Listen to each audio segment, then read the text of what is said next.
പ്രാർത്ഥനയിൽ ഇവിടെ ആയിരുന്നുകൊണ്ട് പങ്കെടുക്കുന്നവരും ഓൺലൈനിൽ പങ്കെടുക്കുന്നവരെയും എല്ലാവരെയും കർത്താവേ അങ്ങയുടെ ദിവ്യകാരുണ്യത്തിന് അനുഭവം നൽകി ശക്തിപ്പെടുത്തണമേ. പരിശുദ്ധമ്മയുടെ പ്രത്യക്ഷീകരണത്തിന് അനുഭവം നൽകി ശക്തിപ്പെടുത്തണമേ. കൂടുതൽ കൃപ നിറഞ്ഞ്, കൂടുതൽ അഭിഷേകം നിറഞ്ഞ് അവരെ അനുവദിക്കപ്പെട്ടിരിക്കുന്ന സമയമൊക്കെയും അങ്ങേക്ക് സാക്ഷികളായി ലോകത്തിൽ ജീവിക്കുവാനും നിത്യതയിൽ അങ്ങയെ കണ്ടുമുട്ടുവാനും ഇടവരുത്തണമേ എന്ന് ഞങ്ങൾ പ്രാർത്ഥിക്കുന്നു. ഹല്ലേലൂയ.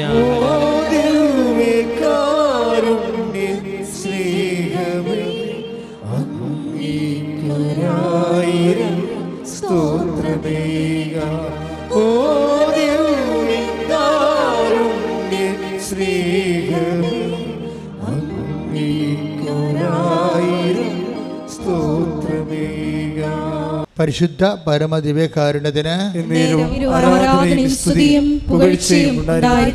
പരിശുദ്ധ പരമദിവ്യകാരുണ്യത്തിന്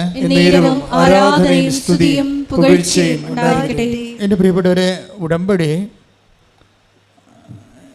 ഇന്നത്തെ കാലഘട്ടത്തിൻ്റെ ഒരു പ്രാർത്ഥനയാണ്.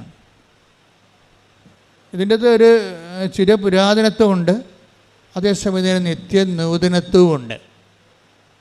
ചിരപുരാതനം എന്ന് പറയുന്നത് ഉടമ്പടി ബൈ പ്രിൻസിപ്പിൾ, അത് ദൈവദത്തമായ കാലത്ത് എബ്രാഹത്തിൻ്റെ കാലം പോലെ ഉടമ്പടി എന്നുള്ള കോൺസെപ്റ്റുള്ളതാണ്, വർക്കൗട്ട് ചെയ്യാനാണ്.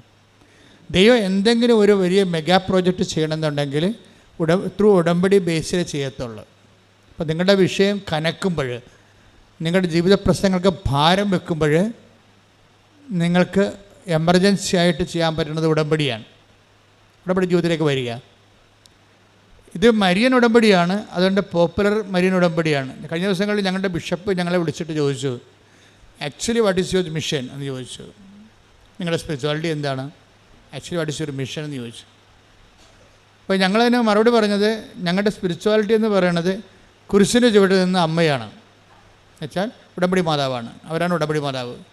ഇതാ കർത്താവിൻ്റെ ദാസി എന്ന് പറഞ്ഞുകൊണ്ട് ഏതറ്റം വരെ സ്വന്തം മകൻ്റെ കൊലച്ചോരയിൽ ചവിട്ടി നിന്നുകൊണ്ട് പോലും ദൈവത്തിൻ്റെ വചനം പാലിച്ച ആളാണ് ഉടമ്പടി മാതാവെന്ന് പറയുന്നത്. അതാണ് ഞങ്ങളുടെ ഐക്യം എന്ന് പറയുന്നത്. അപ്പോൾ പിതാവിന് ഭയങ്കര ഇഷ്ടപ്പെട്ടു. പിന്നെ പിതാവ് ചോദിച്ചു, വാട്ട് ഈസ് യുവർ മിഷൻ, നിങ്ങളുടെ മിഷൻ എന്താ? അപ്പോൾ ഞങ്ങൾ പറഞ്ഞ്, അത് ഞങ്ങളെ consecration of those who are Christ honouring persons.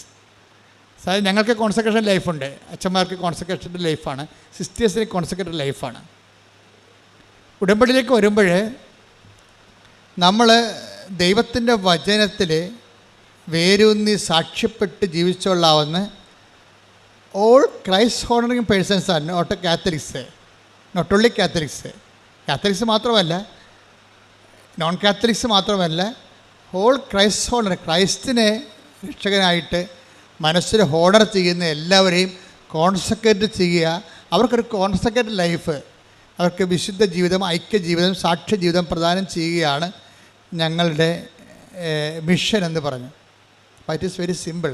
അങ്ങനെ കേരള സഭയിൽ, ലോകസഭയിൽ അങ്ങനെ ഒരു മിഷൻ ഇല്ല. ശരിക്കും പ്രീച്ചിങ്ങൊക്കെ ഉണ്ട്, ഇവാഞ്ചലൈസേഷൻ ഉണ്ടെന്ന് പറഞ്ഞാലും ഒരു അതായത് ക്രൈസ്റ്റ് ഹോണറിങ് ആയിട്ടുള്ളൊരു പേഴ്സൺസിനെ എങ്ങനെയാണ് കോൺസെക്രേറ്റ് ചെയ്യുക, വചനാധിഷ്ഠിതമായി കോൺസെക്രേറ്റ് ചെയ്തിട്ട് അവരെ വചനത്തിൻ്റെ വിത്തിൻ നോ ടൈം അവരെ സാക്ഷികളാക്കി മാറ്റുന്ന ഭയങ്കരമായ ഒരു സംഭവമാണ് ഉടമ്പടി നടക്കുന്നത്. അപ്പോൾ അത് നമ്മൾ അനുഭവങ്ങളിലൂടെ കണ്ട് മനസ്സിലാക്കിയതാണ്. ഓരോ ദിവസവും കണ്ടുകൊണ്ടിരിക്കുകയാണ്. അപ്പോൾ അതുകൊണ്ട് തന്നെ എങ്ങനെയാണ് മനുഷ്യൻ കോൺസെക്രേറ്റ് ചെയ്യണത്? കോൺസെക്രേറ്റ് ചെയ്ത് കഴിഞ്ഞാൽ അവൻ വിശുദ്ധീകരിക്കുകയും ചെയ്യും, ശക്തീകരിക്കുകയും ചെയ്യും. ഒരേ സമയം തന്നെ മനുഷ്യൻ വിശുദ്ധീകരിക്കുമ്പോഴും ശക്തീകരിക്കുമ്പോഴും അവൻ എന്തായിട്ട് മാറും? അവന് ഒരു മനുഷ്യൻ ഉടമ്പടിയിലൂടെ എന്താ സംഭവിക്കണത്? വിശുദ്ധീകരിക്കുകയും ചെയ്യും, അപ്പം ശക്തീകരിക്കുകയും ചെയ്യാം. അപ്പം ശക്തീകരിക്കാൻ നമുക്ക് എന്ത് പറ്റും? അധികാരവും ബലവും ഉണ്ടാകും. അധികാരവും ബലവും ബൈബിളിൽ ഈശോയ്ക്കുണ്ടായിരുന്ന ഒരു സംഭവമാണ് അധികാരവും ബലവും. സത്താനെപ്പോലും അവൻ ശാസിച്ച് മാറ്റുമ്പോൾ ജനങ്ങളുടെ കമൻ്റ് അതാണ്. ലുക്കാൻ്റെ സുവിശേഷം 4:36 എല്ലാവരും അത്ഭുതപ്പെട്ട് പരസ്പരം പറഞ്ഞു. എല്ലാവരും അത്ഭുതപ്പെട്ട് പരസ്പരം പറഞ്ഞു. എന്തൊരു വചനമാണിത്, എന്തൊരു വചനമാണിത്. ഇവൻ അധികാരത്തോടും ശക്തിയോടും കൂടെ അശുദ്ധാത്മാക്കളോട് കൽപ്പിക്കുകയും അവ വിട്ടുപോവുകയും ചെയ്യുന്നുവല്ലോ. ഇപ്പം അധികാരത്തോടും ശക്തിയോടും കൂടി കൽപ്പിക്കുകയും, ഇപ്പം വചനങ്ങൾക്കെല്ലാം അധികാരവും ശക്തിയും ലഭിക്കും. ഇത് ഒരു ഫ്രഷ് ഹാൻഡ്സിനെ പോലും പെട്ടെന്ന് അധികാരിയാക്കി മാറ്റും. ആത്മീയ അധികാരം ഉണ്ടാവും. ഒരു ഇപ്പം നിങ്ങളൊരു ഉടമ്പടി എടുത്തിട്ട് 3 മാസമേ ആയുള്ളൂ. പക്ഷെ നിങ്ങൾ ഉടമ്പടിയോട് വിശ്വസ്തരാണെങ്കിൽ ചേർന്ന് നിൽക്കുന്നത് വിശ്വസ്തതയും, അവിശ്വസ്തത കാണിച്ചാൽ ചിതറിപ്പോകും. നമ്മൾ ഉടമ്പടിയുടെ പ്രശ്നം അതാണ്. ചേർന്ന് നിൽക്കുക, ദൈവത്തോട് ചേർന്ന് നിൽക്കണമെങ്കിൽ എല്ലാവർക്കും ആഗ്രഹം ഉണ്ടാവും അല്ലേ, ദൈവത്തോട് ചേർന്ന് നിൽക്കണമെന്ന്. ബൈബിളിൽ 2 ഇടയ്ക്ക് ലൂപ്പ് ഹോളില്ല. ഒന്നെങ്കിൽ ചിതറക്കപ്പെട്ടിട്ട് നിൽക്കാം, അല്ലെങ്കിൽ ചേർന്ന് നിൽക്കാം. 2 ഉള്ളൂ. ഇപ്പോൾ ചേർന്ന് നിൽക്കുന്നത് വിശ്വസ്തതയും, ചിതറിക്കപ്പെടുന്നത് ഇപ്പോൾ നെഹ്യമീയ എന്തുകൊണ്ടാണ് അവിടെ ചിതറിപ്പോയെന്ന് പറയുന്നുണ്ട്. നെഹ്യം 1:8 എടുത്ത് ശ്രുതിക്കട്ടെ. ഹല്ലേലൂയ ഹല്ലേലൂയ ഹല്ലേലൂയ ഹല്ലേലൂയ ഹല്ലേലൂയ. യേശുവേ നന്ദി, യേശുവേ സ്തുതി. ഹല്ലേലൂയ. നെഹെമ്യാ 1:8 അങ്ങയുടെ ദാസനായ മോശയോട് അങ്ങ് കൽപ്പിച്ച ഈ വാക്കുകൾ അനുസ്മരിക്കുക. അവിശ്വസ്തത കാട്ടിയാൽ നിന്നെ ഞാൻ ജനതകൾക്കിടയിൽ ചിതറിക്കും. പ്രശ്നം അതാണ്. ചേർന്ന് നമുക്ക് 2 ദൈവവുമായിട്ടുള്ള ഇടപാടിൽ 2 സാധ്യതയുള്ളത്. ഒന്നെങ്കിൽ ചേർന്ന് നിൽക്കാം, അല്ലെങ്കിൽ ചിതറിക്കപ്പെടാം. സ്പിരിച്വൽ എംപവറിങ്ങിന് എപ്പോഴും വരണത് ഈ കവനൻ്റൽ ബേസുള്ള എംപവറിങ് ആണ് താത്വികമായിട്ട് ഷാർപ്പായിരിക്കണത്. നമ്മളിങ്ങനെ അംബിഗസായിട്ട് എന്തെങ്കിലുമൊക്കെ കാട്ടിക്കൂട്ടിയിട്ട് അത് കാര്യമാണെന്ന് പറഞ്ഞുകൊണ്ട് നമ്മളിങ്ങനെ ഒരു തിട്ടമനുസരിച്ച് ലക്കനുസരിച്ച് പോണതല്ലേ. അങ്ങനെയല്ല. ഇത് ഇവിടെ കവനൻ്റെ ഷാർപ്പ് ഷൂട്ടറാണ്. 2+2 4 എന്ന് വെച്ച് കഴിഞ്ഞാൽ അതൊരിക്കലും 3.99 ഒന്നുമല്ല, അത് 4 തന്നെയായിരിക്കും. കവനൻ്റെ ഫോർമുലയുടെ ഒരു പ്രത്യേക കൃത്യത അതാണ്. അപ്പം നമ്മൾ കവനിൽ എന്താ ചെയ്യണത്, എങ്ങനെ ചേർന്ന് നിൽക്കാൻ പറ്റും. ഇപ്പം ഇന്നലെ മെർലിൻ ജോയി എന്ന് പറഞ്ഞൊരു മോള്, ഈ ഉടമ്പടി യുവതയുടെ ആഘോഷമാണ്. ശരിക്കും യുവതയുടെ ആത്മീയ ആഘോഷം. അത് കൃപാസനത്തിൽ വന്ന് കാണേണ്ട കാഴ്ചയാണ്. എല്ലാവരും തന്നെ 10 പേര് സാക്ഷ്യം പറഞ്ഞാൽ 6 പേരും ഒരു 20 വയസ്സിനും 30 വയസ്സിനും ഇടയ്ക്കുള്ളതായിരിക്കും. അവർ ദൈവത്തെ മനസ്സിലാക്കുന്ന രീതികൾ കണ്ട ഞെട്ടിപ്പോവും. 60 വർഷം ക്രിസ്ത്യാനിറ്റി ജീവിച്ചിട്ട് കിട്ടാത്ത ഉൾക്കാഴ്ചയാണ് 20 വയസ്സുകാർ പറയണത് ഉടമ്പടിയിലൂടെ. ഇന്നലെ മെർലിൻ ജോയ് എന്ന് പറയുന്ന MSc കാര്യത്തിൽ പറഞ്ഞിരിക്കുന്നത്, അതായത് എന്തിനാണ് എന്നോട് ഉടമ്പടി എടുക്കുകയെന്ന് നിങ്ങളോട് ചോദിച്ചാൽ, അതാണ് ആൾക്കാരുടെ ഒരു ടീച്ചിങ് ഉണ്ടായത്. ഇപ്പോൾ മെർലിൻ ജോയ് പറയണത്, എന്തിനാണ് ഞാൻ ഉടമ്പടി എടുക്കണതെന്ന് നിങ്ങൾ എന്നോട് ചോദിച്ചാൽ ഞാൻ പറയും തളരുമ്പോൾ ചേർന്ന് നിൽക്കാനാണെന്ന്. അയ്യോ, എന്നാ ഒരു വർത്തമാനാ. അപ്പോൾ അവൾ പറയും, ഞാൻ പഠിപ്പിക്കുന്ന സബ്ജക്റ്റ് ഉടമ്പടിയാണ്. ഞാൻ 4ാം ക്ലാസ്സിൽ 5ാം ക്ലാസ്സിൽ വേദപാഠം പഠിപ്പിച്ചിട്ടുണ്ട്. അന്ന് ഞാൻ പഠിപ്പിച്ച ഉടമ്പടിയാണ്. ഇപ്പം ഞാൻ +2-ലാണ് വേദപാഠം പഠിപ്പിക്കുന്നത്. ഞാനിപ്പോൾ പഠിപ്പിക്കുന്ന വിശ്വസ്തയെക്കുറിച്ചാണ് പഠിപ്പിക്കുന്നത്. എല്ലാം ഉടമ്പടിയാണ്. ഉടമ്പടി ജീവിച്ചിട്ട് അത് കുഞ്ഞുങ്ങളെ പഠിപ്പിച്ചു കൊടുക്കുകയാണ്. അപ്പോൾ ഈ നമ്മുടെ സീറോ മലബാർ സഭയിൽ 5ാം ക്ലാസ്സിൽ പഠിപ്പിക്കുന്ന ഉടമ്പടിയുടെ വേദപാഠവും 12ാം ക്ലാസ്സിൽ പഠിപ്പിക്കുന്ന വിശ്വസ്ത വേദപാഠവും മെർലിൻ പറയണത് ഇൻ്റർകണക്റ്റഡ് ആണത്. അതിൻ്റെ സബ്ജക്റ്റ് വൈസ് ഉടമ്പടിയാണ്. ഉടമ്പടിയെ സംബന്ധിച്ചിടത്തോളം മെർലിന് സുന്ദരമായിട്ട് പറയാൻ കാര്യം, ഉടമ്പടിയിൽ ജീവിക്കുകയാണ്. ഒരച്ഛനുമാകാതെ കന്യാസ്ത്രീയുമാകാതെ അവർ ഉടമ്പടിയിൽ അങ്ങ് ജീവിക്കുകയാണ്. അതാണ് ഞങ്ങൾ പറഞ്ഞ പിതാവിനോട്, consecrated life of all Christ honouring persons. ക്രൈസ്റ്റിനെ ഹോണർ ചെയ്യുന്ന എല്ലാവർക്കും ഒരു വിശുദ്ധ ചേർന്ന നിൽപ്പിൻ്റെ ജീവിതം. ഇവർ പറയുന്ന അവതരിപ്പിക്കുന്ന രീതി അതാണ്. എന്തിനാണ് ഉടമ്പടി എടുക്കണമെന്ന് ചോദിക്കുമ്പോൾ ഞാൻ പറയും, തളരുമ്പോൾ ചാരി നിൽക്കാൻ ഒരാൾ, അതാണ് എൻ്റെ ദൈവം. തളരുമ്പോൾ ചാരി നിൽക്കാൻ, അത് എന്ത് വല്ലാത്ത വെച്ചാൽ, അപ്പോൾ അത് തളർന്നു കഴിഞ്ഞാൽ ചാരി നിൽക്കുമ്പോൾ എന്ത് സംഭവിക്കണത്, അതിന് വിശ്വസ്തതയാണ് നമുക്ക് ആവശ്യം. ചിതറിപ്പോകാം, ചേർന്ന് നിൽക്കാം. ഉടമ്പടിയിലുണ്ടാകുന്ന നമ്മുടെ കയ്യിലാണ് എൻ്റെ താക്കോൽ മൊത്തം ഇരിക്കുന്നത്. നമ്മൾക്ക് അവിശ്വസ്തത കാണിച്ചപ്പോൾ നെഹെമ്യ 8 എന്താ പറയണത്? 1:8 എന്താ പറയണത്? നിങ്ങൾ ചിതറിപ്പോയി. കാരണം എന്താണ്? എന്നോട് നിങ്ങൾ ചേർന്ന് നിന്നില്ല, അവിശ്വസ്തത കാണിച്ചു. പ്രാർത്ഥിക്കുക, കർത്താവേ, ഉടമ്പടിയിലൂടെ അങ്ങയുടെ വചനത്തോട് അത് പാലിച്ചുകൊണ്ട് വിശ്വസ്തത കാട്ടി ചേർന്ന് നിന്നുകൊണ്ട് ബലം പ്രാപിക്കുവാൻ എന്നെ സഹായിക്കണമേ. ശ്രദ്ധിക്കട്ടെ. ഹല്ലേലൂയ. പാലിച്ചുകൊണ്ട് ചേർന്നതുകൊണ്ട് ബലം പ്രാപിക്കുവാൻ ആരാധനയോട് ഞങ്ങളെ അഭിഷേകം ചെയ്യണമേ. സ്നേഹമല്ലേ നിന്റെ നാഥനല്ലേ ഈശോ, തളർന്നാൽ താങ്ങിയെന്നെ ഓമനിക്കും സ്നേഹരാജനല്ലേ ഈശോ, കരഞ്ഞാൽ കണ്ണീരൊപ്പം സ്നേഹമല്ലേ എന്റെ നാഥനല്ലേ ഈശോ, തളർന്നാൽ താങ്ങിയെന്നെ ഓമനിക്കും സ്നേഹരാജനല്ലേ ഈശോ. പരിശുദ്ധ പരമദിവ്യകാരുണ്യത്തിന് ആരാധനയും സ്തുതിയും പുകഴ്ചയും ഉണ്ടായിരിക്കട്ടെ. അതായത് കാലാവസ്ഥകൾ ദൈവത്തിൻ്റെ ഒരു പ്രത്യേകത എന്ന് വെച്ച് കഴിഞ്ഞാൽ നിങ്ങൾക്കും എനിക്കുമൊക്കെ ഉണ്ടാകുന്ന കുറേ ബന്ധങ്ങൾ മനുഷ്യബന്ധങ്ങളല്ലേ.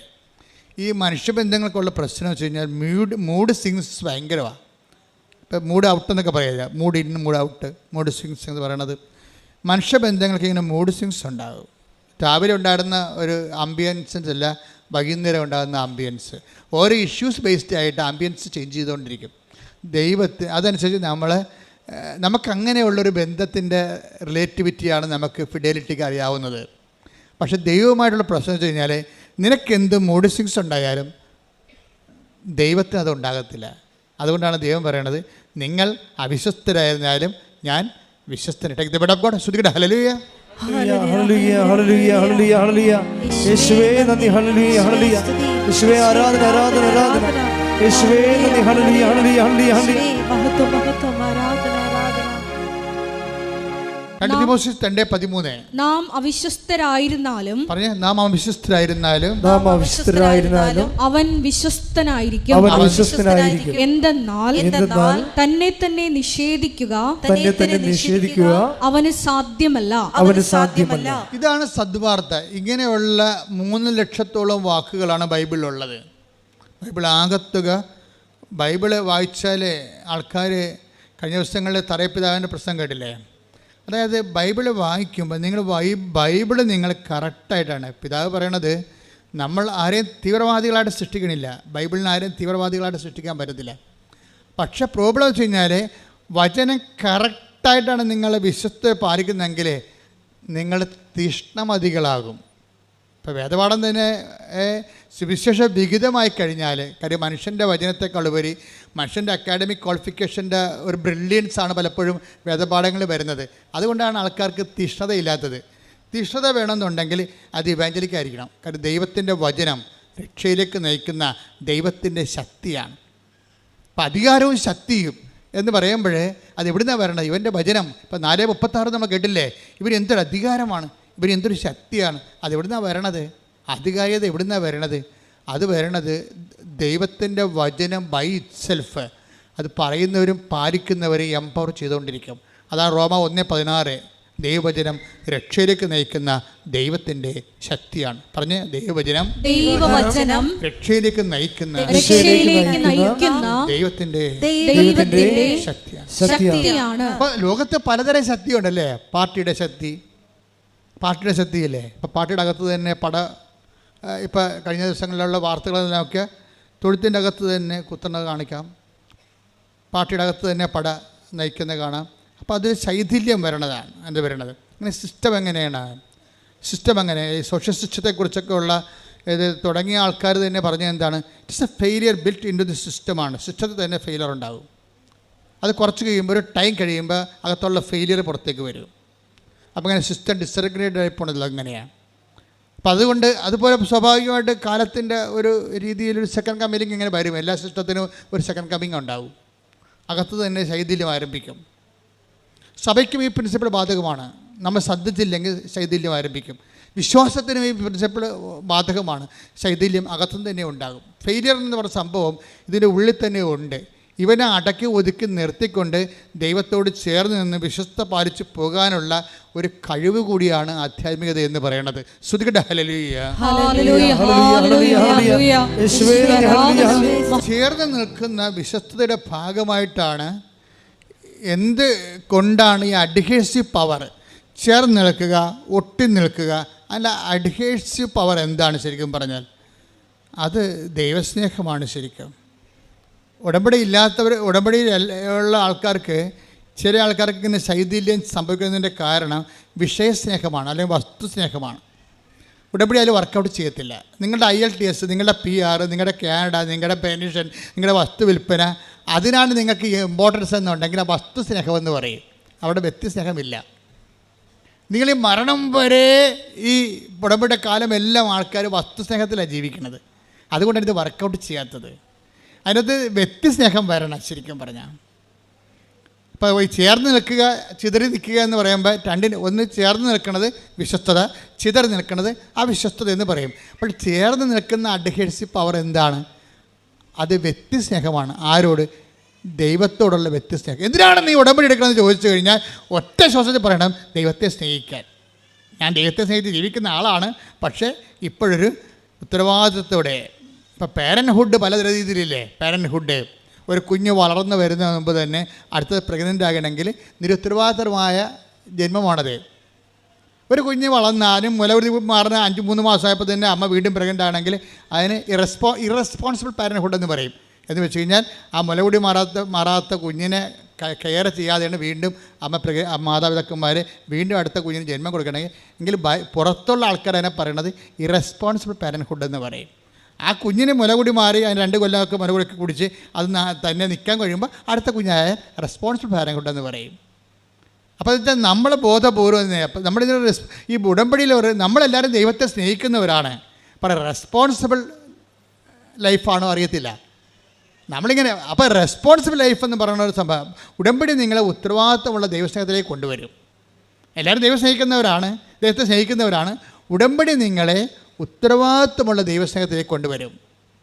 ഒന്ന് പ്രാർത്ഥിച്ച്, കർത്താവായ ദൈവമേ, ഉടമ്പടിയിലൂടെ ഉത്തരവാദിത്തമുള്ള ദൈവസ്നേഹത്തിലേക്ക് ഞങ്ങളെ ചേർത്ത് നിർത്തിയതിന് നന്ദി പറയുന്നു.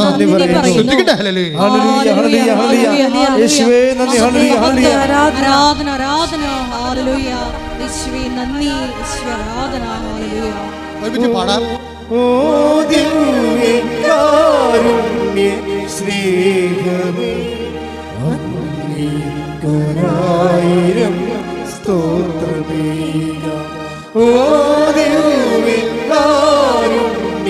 സ്നേഹമേ, അങ്ങേക്കൊരായിരം സ്തോത്രമേകാം. ഈ ദിവസങ്ങളിലെ അതായത് ശ്രീയ രജ്ജു എന്നും പറഞ്ഞൊരു മോള് സാക്ഷ്യം. ശ്രീയ രജ്ജുവിൻ്റെ ചേർന്ന് നിൽപ്പിൻ്റെ ബയോളജി ഭയങ്കര ഹൃദ്യമാണ്. ശ്രീയ എന്ന് പറയുമ്പോൾ നിങ്ങൾക്ക് അറിയാമല്ലോ, നോൺ ക്രിസ്ത്യൻ ലേഡി. അവർക്ക് ആ കുഞ്ഞിന് അധികം വയസ്സില്ല, 22 വയസ്സ് 23 വയസ്സ് കാണുമായിരിക്കും. പക്ഷേ ഇവരുടെയൊക്കെ തങ്കം പോലുള്ള വാക്കുകളാണ് വായിന്ന് വരുന്നത്. അവരെന്നാ പറയണമെന്നറിയാമോ? അവർ പറഞ്ഞു, ഞാൻ വീട് പണിയുമ്പോൾ ഒരു മുറി ഞാൻ കർത്താവിന് വേണ്ടി മാത്രം കൊടുക്കും. അതെന്തിനാ അപ്പോൾ വീട് പണിതുകൊണ്ടിരിക്കുകയാണ്. വീട് പണിപ്പോൾ 3/4 ഇപ്പോൾ ഇവിടെ പറയണത്, ഞാൻ വീട് പണിയുമ്പോൾ ഒരു മുറി കർത്താവിന് വേണ്ടി മാത്രം കൊടുക്കും. ആൾ ഉടമ്പടി മാതാവിൻ്റെ മധ്യസ്ഥലാണ് എടുത്തെങ്കിലും അവർക്ക് ബോധമുണ്ട് ഇത് കർത്താവിലേക്കാണ് പോകണമെന്നുള്ളത്. അത് ക്ലിയർ അല്ലേ? അപ്പോൾ എന്നിട്ട് അവൾ തന്നെത്താൻ പറയുന്നുണ്ട്, എന്തിനാണ് ഞാൻ ഈ കർത്താവിന് വേണ്ടി മുറി കൊടുക്കണമെന്ന് അറിയാമോ? ആൾക്കാർ എന്നോട് ചോദിക്കും, ഞാനൊരു നോൺ ക്രിസ്ത്യൻ അല്ലേ, എന്തിനാണ് എൻ്റെ വീട്ടിൽ കർത്താവിൻ്റെ പടം വെച്ചിരിക്കണമെന്ന് ആൾക്കാർ ചോദിക്കത്തില്ലേ? അങ്ങനെ ആൾക്കാരെ കൊണ്ട് ചോദിപ്പിക്കാനാണെന്ന്. എന്തിനാണ്? അപ്പോൾ ഞാൻ കർത്താവിനെ കുറിച്ച് അവരോട് പറയും, ഈ വീട് എനിക്ക് കർത്താവ് തന്നതാണെന്ന്. എന്തൊരു ദൈവസ്നേഹമാണ്. ശ്രുതികട ഹല്ലേലൂയ. മഹത്വം, ആരാധന, ആരാധന.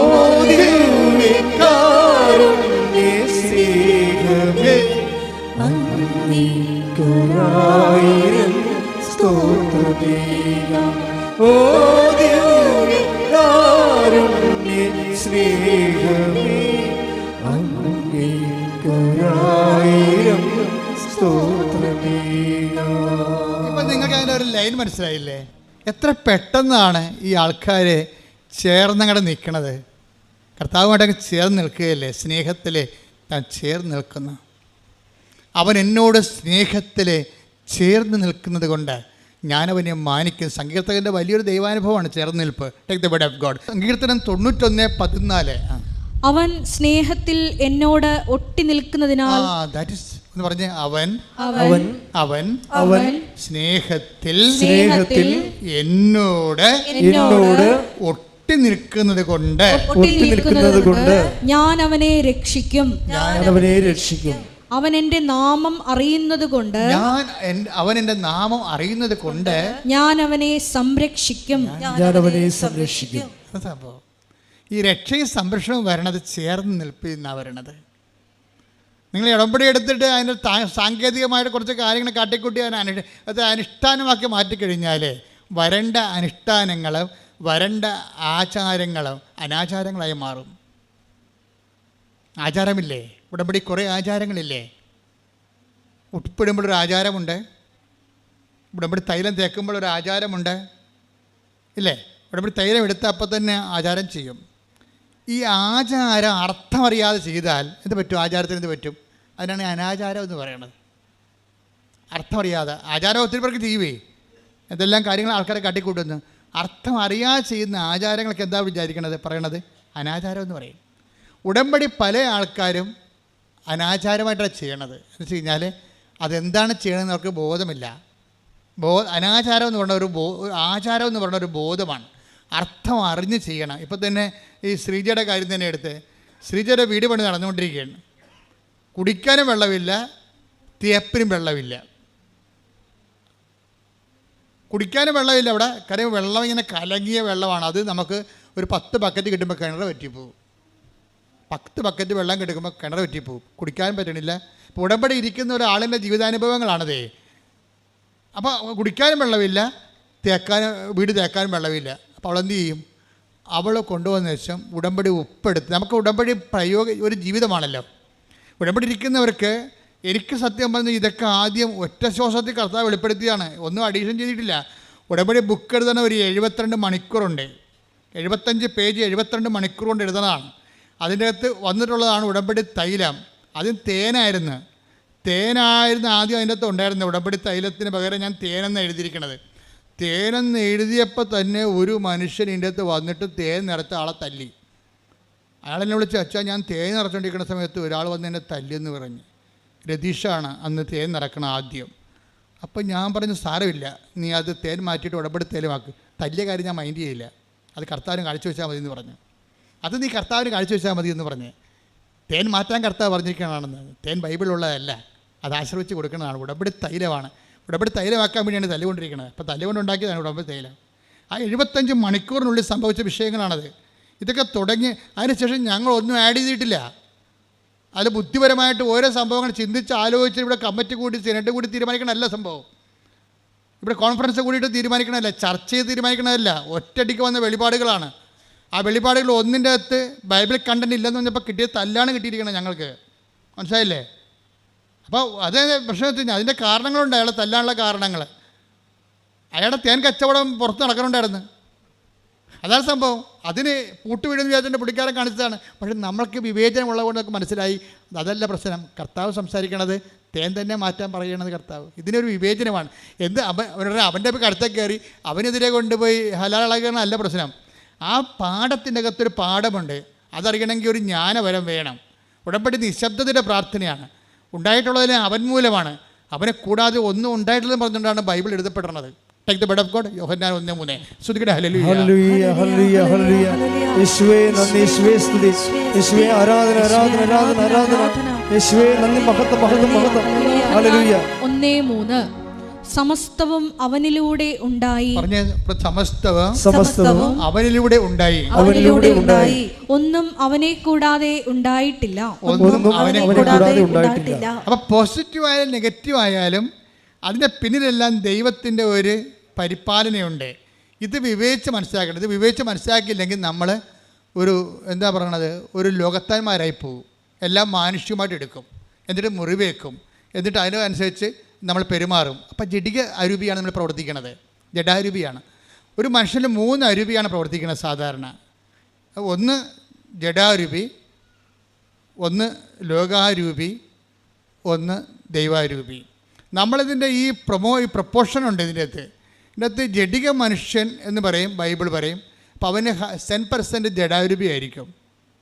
അപ്പം ജഡിക മനുഷ്യന് വെളിപാടുകൾ പോഷത്വമാണെന്ന് പറയുന്നൊരു ബൈബിള്. ജഡിക മനുഷ്യന് ദൈവികമായ കാര്യങ്ങൾ പോഷത്വമാണ്. അപ്പം അവനോട് കർത്താവ് പറയും, നിങ്ങളുടെ മുത്തുകൾ പന്നികളുടെ മുമ്പിൽ കൊണ്ട് വെതറിയിട്ട് കാര്യമില്ലെന്ന് പറയും. അതാ കർത്താവ് ജഡിക മനുഷ്യൻ എല്ലാം നിങ്ങളിപ്പോൾ സംഭവിച്ചു ഉടമ്പടി ഇങ്ങനെ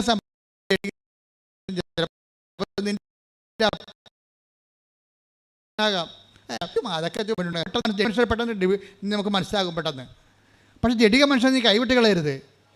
ഈ ജഡിക മനുഷ്യൻ്റെ എവിടെയെങ്കിലും ഒരു കനൽ കാണും. അവന് നീ എപ്പോഴും ഇങ്ങനെ ആത്മഭാരത്തോടെ പിന്തുടരണം. അത് നിൻ്റെ ഭർത്താവായിരിക്കാം, ഇപ്പം നിന്നെ അംഗീകരിക്കണില്ല, അത് നിൻ്റെ ഭാര്യയായിരിക്കാം, അല്ലെങ്കിൽ എൻ്റെ മരുമകളായിരിക്കാം.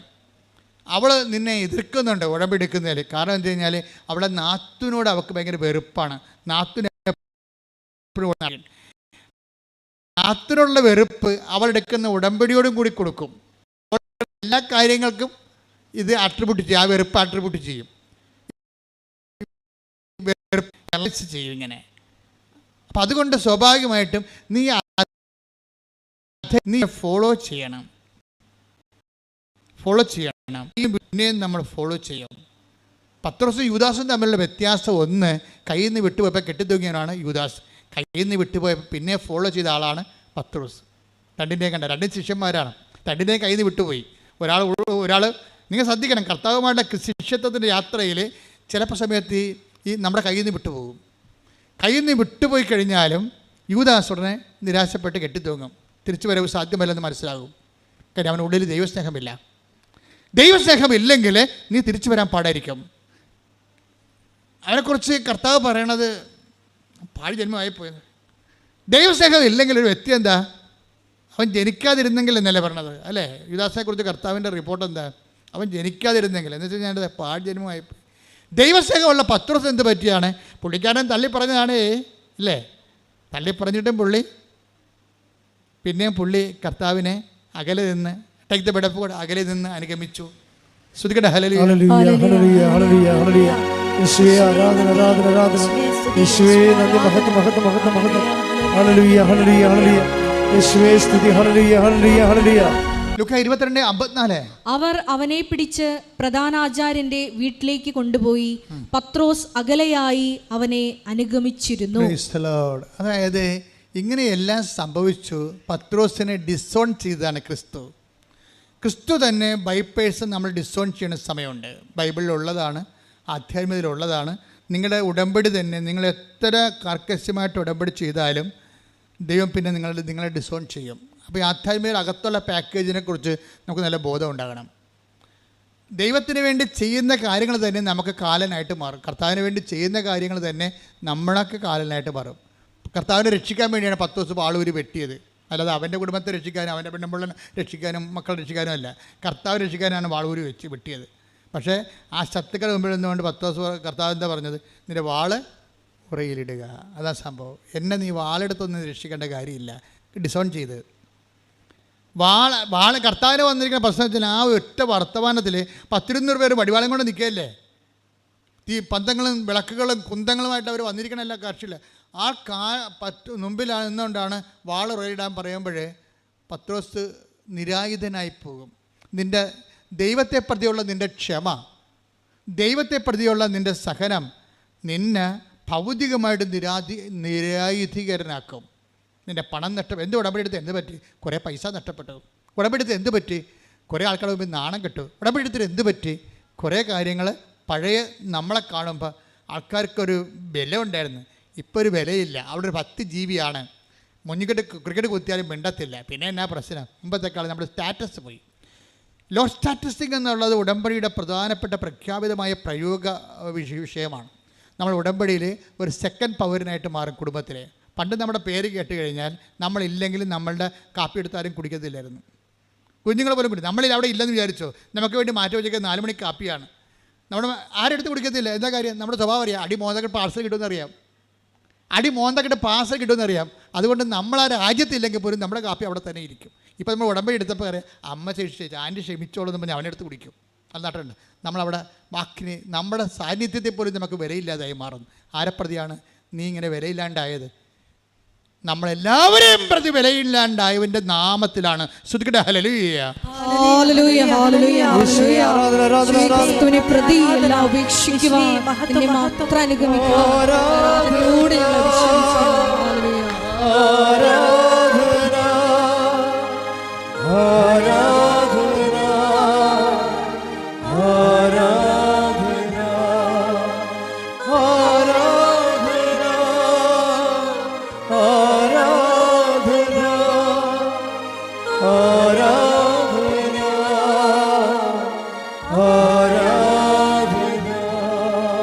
ഇവിടെ നമ്മുടെ ഒരു മാനുഷികമായ ശക്തിയുണ്ട്, മാനുഷികമായ ഒരു സ്റ്റാറ്റസ് ഉണ്ട്.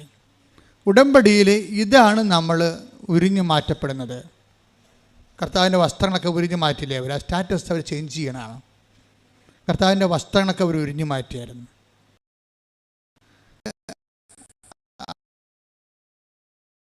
അർത്ഥം ഇവൻ്റെ സ്റ്റാറ്റസ് ലോ ചെയ്യും. ഒരു പിതാവുമില്ല, ഒരു മാതാവുമില്ല, ആരുമില്ല. ഒറ്റക്ക് തല്ല്, തുണക്കെട്ടി ഒറ്റക്ക് തല്ലി. തല്ലുകൊള്ളുന്ന യേശു ഒരു പവർ ആകണമെന്ന് പറഞ്ഞാൽ തല്ലുകൊള്ളുന്ന യേശു, കെട്ടി യേശു എന്നൊക്കെ പറയും. അപ്പോൾ നമ്മളൊക്കെ കൈകെട്ടി യേശുവല്ലേ, നമ്മളാ കൈകെട്ടിയിരിക്കട്ടെ, പിന്നെ യേശുവിനെ കാണുമ്പോൾ അതായത് മനുഷ്യൻ്റെ പവറിൽ നിന്ന് മാറിയിട്ട് ഡിവൈൻ പവർ സ്വീകരിക്കുന്ന സമയത്ത് സ്റ്റാറ്റസ് ലോ ചെയ്യുന്നുണ്ട്. ഉടമ്പടിയിൽ സ്റ്റാറ്റസ് ലോ ചെയ്യുന്ന ഒത്തിരിയേറെ ഘടകങ്ങളുണ്ട്. ഉടമ്പടിയുടെ പ്രയോഗത്തിൽ നിനക്ക് സ്റ്റാറ്റസ് ലോ ചെയ്യേണ്ടി വരും. നിൻ്റെ ഉടുപ്പുകൾ ഉരിഞ്ഞു മാറ്റപ്പെടുന്നു. എന്നിട്ട് മറ്റുള്ളവരുടെ മുമ്പ് നീ ചെറുതാകുന്നു, കൊച്ചാകുന്നു. നിനക്ക് പണ്ടുണ്ടായിരുന്ന വില ഇല്ലാണ്ടാകുന്നു. ഈ വില ഇല്ലാണ്ടാകണത് ഒരു കൃപയുടെയും മഹത്വത്തിൻ്റെയൊക്കെ വഴികളിലൂടെയുള്ള ഈ മാനുഷികമായിട്ടുള്ള കുറേ സ്റ്റാറ്റസുകൾ. അവൻ പ്രകൃത്യ ദൈവമായിരിക്കുക, പ്രകൃത്യ ഉള്ള കാര്യങ്ങളൊക്കെ കുറപ്പം ചേഞ്ച് ചെയ്ത് വരും. പ്രകൃത്യ ഫിലിപ്പീൻസ് 2:7. ഫിലിപ്പി 2:5 മുതലുള്ള തിരുവചനങ്ങൾ. യേശുക്രിസ്തുവിനുണ്ടായിരുന്ന ഈ മനോഭാവം നിങ്ങളിലും ഉണ്ടാകട്ടെ. യേശുക്രിസ്തുവിനുണ്ടായിരുന്ന മനോഭാവം നിങ്ങളിലും ഉണ്ടാകട്ടെ. ദൈവത്തിന്റെ രൂപത്തിലായിരുന്നെങ്കിലും അവൻ ദൈവവുമായുള്ള സമാനത നിലനിർത്തേണ്ട ഒരു കാര്യമായി പരിഗണിച്ചില്ല. തന്നെ തന്നെ ശൂന്യനാക്കിക്കൊണ്ട് ദാസന്റെ രൂപം സ്വീകരിച്ച് മനുഷ്യരുടെ സാദൃശ്യത്തിൽ ആയിത്തീർന്ന് ആകൃതിയിൽ മനുഷ്യനെ പോലെ കാണപ്പെട്ടു. ക്രിസ്തു എങ്ങനെയാണ് മഹത്വം പ്രാപിച്ചത്? അതേ പ്രോസസ് ആൻഡ് ഫോർമുലയാണ് ഉടമ്പടി ലോ സ്റ്റാറ്റസിന് വരണത്. അപ്പോൾ നിങ്ങൾ അതുപോലെ തന്നെ ഇരുന്നു കൊണ്ട് മെയ്യനങ്ങാതെ ഉടമ്പടി ചെയ്യാമെന്ന് വെച്ചാൽ നടക്കത്തില്ല. ഉടമ്പടി സത്യത്തിൻ്റെ പ്രാർത്ഥനയാണ്, സത്യത്തിൻ്റെ ജീവിതമാണത്. അതിങ്ങനെ ലോ സ്റ്റാറ്റസ് ചെയ്തുകൊണ്ടിരിക്കും. കേരളീയം പറഞ്ഞാൽ എന്താ അറിയാമോ? എനിക്ക് ആൾക്കാരെ കാണില്ല, എനിക്ക് ക്രിസ്തുവിനെ കുറിച്ച്. ഞാൻ വേദപാഠ അധ്യാപകയാണ്, വേദപാഠ അധ്യാപകയാണ്. പക്ഷേ എനിക്ക് പൊതുജനങ്ങളെ കൺവിൻസ് ക്രിസ്തുവിനെക്കുറിച്ച് പറഞ്ഞ് എനിക്ക് പറയണമെന്ന് ഭയങ്കര ആഗ്രഹമാണ് ക്രിസ്തുവിനെക്കുറിച്ച്. പക്ഷെ എനിക്ക് അവരെ കൺവിൻസ് ചെയ്യാൻ പറ്റണില്ല. അവരെ ബോധ്യത്തിലെടുക്കാൻ പറ്റണില്ല. സോ ഞാൻ എന്ത് ചെയ്യും? വില്ലൻ വെച്ച് കഴിഞ്ഞാൽ ഒരു ആധ്യാത്മിക വില്ലനാണ്. ഒന്നിലും കോസാത്ത, ഒന്നിലും പതറാത്ത ഒരു മനുഷ്യൻ. 40 കൊല്ലം ഓട്ടോറിക്ഷ തൊഴിലാളിയാണ് പപ്പ. അവളുടെ മകനാണ്. പപ്പ ഇന്നലെ വന്നിട്ടുണ്ടായിരുന്നു. പപ്പ പറഞ്ഞ കാട്ട് കഴിഞ്ഞാൽ അതിനേക്കാൾ ഞെട്ട് പപ്പയ്ക്ക് ഇങ്ങനെ ഒരു മകൾ ജനിക്കാൻ സാധ്യതയുള്ളൂ. പപ്പ 40 വർഷം ഓട്ടോറിക്ഷ തൊഴിലാളിയാണ്. ഇപ്പോൾ ഓട്ടോറിക്ഷ ഓടിച്ചിട്ടുണ്ടെങ്കിൽ കുഞ്ഞുങ്ങളെ പഠിപ്പിക്കണം. അവിടെ വീട്ടിൽ പപ്പ പറയണത്, ഞാൻ ഓട്ടോ ഓടിക്ക് രാവിലെ വരുമ്പോൾ ഞാൻ വഴിവെക്കൽ എപ്പോഴും ഒരു അമ്മ ഇരിക്കണ കാണും. അപ്പം ഞാൻ ഉച്ചക്ക് ചോറ് കെട്ടുമ്പോൾ ഞാൻ ഒരു ചോറ് കൂടി കെട്ടിയെടുക്കും. എന്തിനാണ്? 12 മണിയാകുമ്പോൾ 12:30 ആകുമ്പോൾ ഞാൻ അമ്മച്ചി വന്നിട്ട്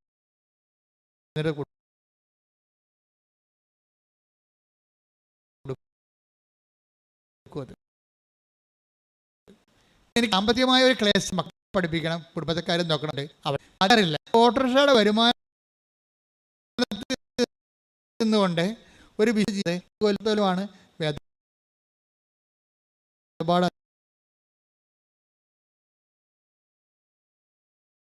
അധ്യാപകനാണ്. ചിലർ വിചാരിക്കുകയെ നമ്മുടെ ജോലിയല്ല, നമ്മൾ ഒരു പണിയും ഇല്ലാത്തവരാണ് പള്ളിയിൽ പോയി പണി ചെയ്യണത്. അല്ലെങ്കിൽ അവർക്കൊക്കെ തിന്നാനുണ്ടാവും വീട്ടിൽ ചെല്ലുമ്പോൾ. അവർക്ക് പള്ളിയിൽ പോയി പണി ചെയ്താൽ എന്താ കുഴപ്പം? എല്ലാവരും അങ്ങനെ വിചാരിക്കണത്. അവർക്ക് വീട്ടിൽ ചെല്ലുമ്പോൾ ഇപ്പോൾ ഭാര്യ ഭർത്താക്കപ്പെടും വേറെ ആൾക്കാർ ജോലി പള്ളിയിൽ ശുശ്രൂഷ ചെയ്യുമ്പോൾ നിങ്ങൾക്കറിയാമല്ലോ, ഈ ഉടമ്പടിയുടെ ലക്ഷ്യം തന്നെ എന്താണ്? നിങ്ങളെ പള്ളിയോടെ അടുപ്പിക്കുക എന്നുള്ളതാണ്. നിങ്ങളെ പള്ളിയോട് കൂദാശകളാണെന്ന് പറയും, നിങ്ങൾ സ്വന്തം വികാരിച്ചെടുത്ത് കുമ്പസാരിക്കാൻ പറയും. എന്താ കാര്യം? എവിടെ നിന്നാണ് സക്രമെൻ്റ് നിങ്ങൾ സ്വീകരിച്ചത്? ദൈവം നിങ്ങളെ എവിടെ നിന്നാണ് നിങ്ങൾ കൂദാശ സ്വീകരിച്ചത്? ആ കൂദാശയുടെ ഉറവിടങ്ങളിലേക്ക് സഭയെ തിരിച്ചു കൊണ്ടുപോകണം. ലോകത്തുണ്ടായിട്ടുള്ള എല്ലാ പ്രസ്ഥാനങ്ങളും, ഇപ്പോൾ ടെസ്റ്റ്, അതുപോലെ തന്നെ കരിസ്മാറ്റിക് മൂവ്മെൻറ്റ്, അവരൊരു ഗ്രൂപ്പ്, ഒരു പിയർ ഗ്രൂപ്പ് ഉണ്ടാക്കും അവർ. അത് പിന്നെ ഇടവകയിൽ പ്രഷർ ഗ്രൂപ്പായിട്ട് മാറും. തന്നെയല്ല, അവർക്ക് ആവശ്യമില്ലാത്ത എത്രയോ വർഷം ഇരുന്ന ആളാണ്. അപ്പോൾ ഇങ്ങനെയുള്ള പ്രസ്ഥാനങ്ങൾ വരുമ്പോൾ അവരുടെ ഒരു ഗ്രൂപ്പാണ് ഇടവക വർക്ക് ചെയ്യണത്. ആ ഗ്രൂപ്പാകുമ്പോൾ അവർ തന്നെത്താൻ ചിന്തിക്കണത്. ഇപ്പോൾ കാറ്റഗോമിയൻസ് ഉൾപ്പെടെയുള്ളവരും അവൻ്റെ ഉള്ളിലുള്ള അഹംബോധം എന്താണ്? അവർ നോട്ട് ഓർഡിനറി ക്രിസ്ത്യൻസ്, ഞങ്ങൾ അവരെ മറ്റുള്ളവരെക്കാൾ എന്തോ പുതിയ ആൾക്കാരാണ്, വലിയ ആൾക്കാരാണെന്നുള്ള ബോധം ഉണ്ടാകും. ഞാൻ ഈ ഗ്രൂപ്പുകളൊക്കെ ഒന്നും വിമർശിക്കുകയല്ല, ഇന്നത്തെ ഉള്ള ആൾക്കാർ സ്വയം വിമർശിക്കാൻ വേണ്ടി ഞാൻ പറയണതാണ്. അതായത് എപ്പോഴും നമ്മൾ ചെയ്യേണ്ട കാര്യം വെച്ച് കഴിഞ്ഞാൽ, സഭയുടെ അകത്ത് നിന്നുകൊണ്ട് മറ്റൊരു സഭ ഉണ്ടാക്കരുത്. സഭയുടെ കൂടെ നിന്നുകൊണ്ട് സഭയെ ബലപ്പെടുത്തി കഴിഞ്ഞാൽ, ഉടമ്പടിയുടെ ഗുണം അതാണ്. കാര്യം സഭയെ ബലപ്പെടുത്തും. അതിപ്പോൾ ഒരു നോൺ ക്രിസ്ത്യൻ ആണെങ്കിൽ പോലും കർത്താവിൻ്റെ ആലയത്തിലേക്ക് ഒന്ന് എത്തി നോക്കാൻ അവന് തോന്നും. 10 മിനിറ്റ് അവിടെ കർത്താവിൻ്റെ കൂടെ ഇരിക്കാൻ തോന്നും. അപ്പോൾ സഭയിലേക്ക് ഐക്യപ്പെടുത്തുകയാണ്. ആരും മതം മാറ്റുന്നില്ല. പക്ഷേ എന്താ ചെയ്യണത്? അവരുടെ മനസ്സ് മാറ്റി അവരുടെ സങ്കടങ്ങളിൽ അവരെ ചാരി നിൽക്കാൻ അവർക്ക് ബലമുള്ള തൂണ് കൊടുക്കുന്നുണ്ട്. അതാണ് ഉടമ്പടി. അതാണ് മെർലിൻ പറഞ്ഞത്, എനിക്ക് തളരുമ്പോൾ ചാരി നിൽക്കാൻ ഒരു തൂണാണ് ഉടമ്പടി എന്ന്. അതാണ് ഉദ്ദേശിക്കുന്നത്. തളർച്ച എല്ലാവർക്കും ഏത് സമയത്തും വരാം. പക്ഷേ ചാരി നിൽക്കാൻ, ഇപ്പോൾ ഈ ഓട്ടോറിക്ഷ തൊഴിലാളിയാണ്, 40 കൊല്ലം ഓട്ടോറിക്ഷ ഓടിച്ചിട്ടാണ് ഈ കുടുംബം പോറ്റണത്. കുഞ്ഞുങ്ങളൊക്കെ വളർത്തിയത്, ഈ പ്രായമായ അമ്മയെ നോക്കണം, എല്ലാം അങ്ങനെയാണ്. അതിൻ്റെ ഇടയ്ക്ക് കൂടി അദ്ദേഹം ഉടമ്പടി ജീവിക്കുകയാണ്. അതുകൊണ്ട് പപ്പ പണ്ട് ഉടമ്പടി എടുത്ത സമയത്ത്, പപ്പ ഇപ്പോഴും ഉടമ്പടിയിലാണ്, പപ്പയുടെ ഉടമ്പടിയുടെ പത്രം ഞാനാണ് പപ്പയും കൂടെ കൊണ്ട് കൊടുത്തുകൊണ്ടിരുന്നതെന്ന്. അപ്പനും മകളും കൂടിയാണ് പത്രം കൊടുക്കാൻ പോണത്. ഇപ്പോഴത്തെ ഈശോ പറഞ്ഞായിരുന്നു എൻ്റെ അടുക്ക 2-3 കൊല്ലം മുമ്പ്.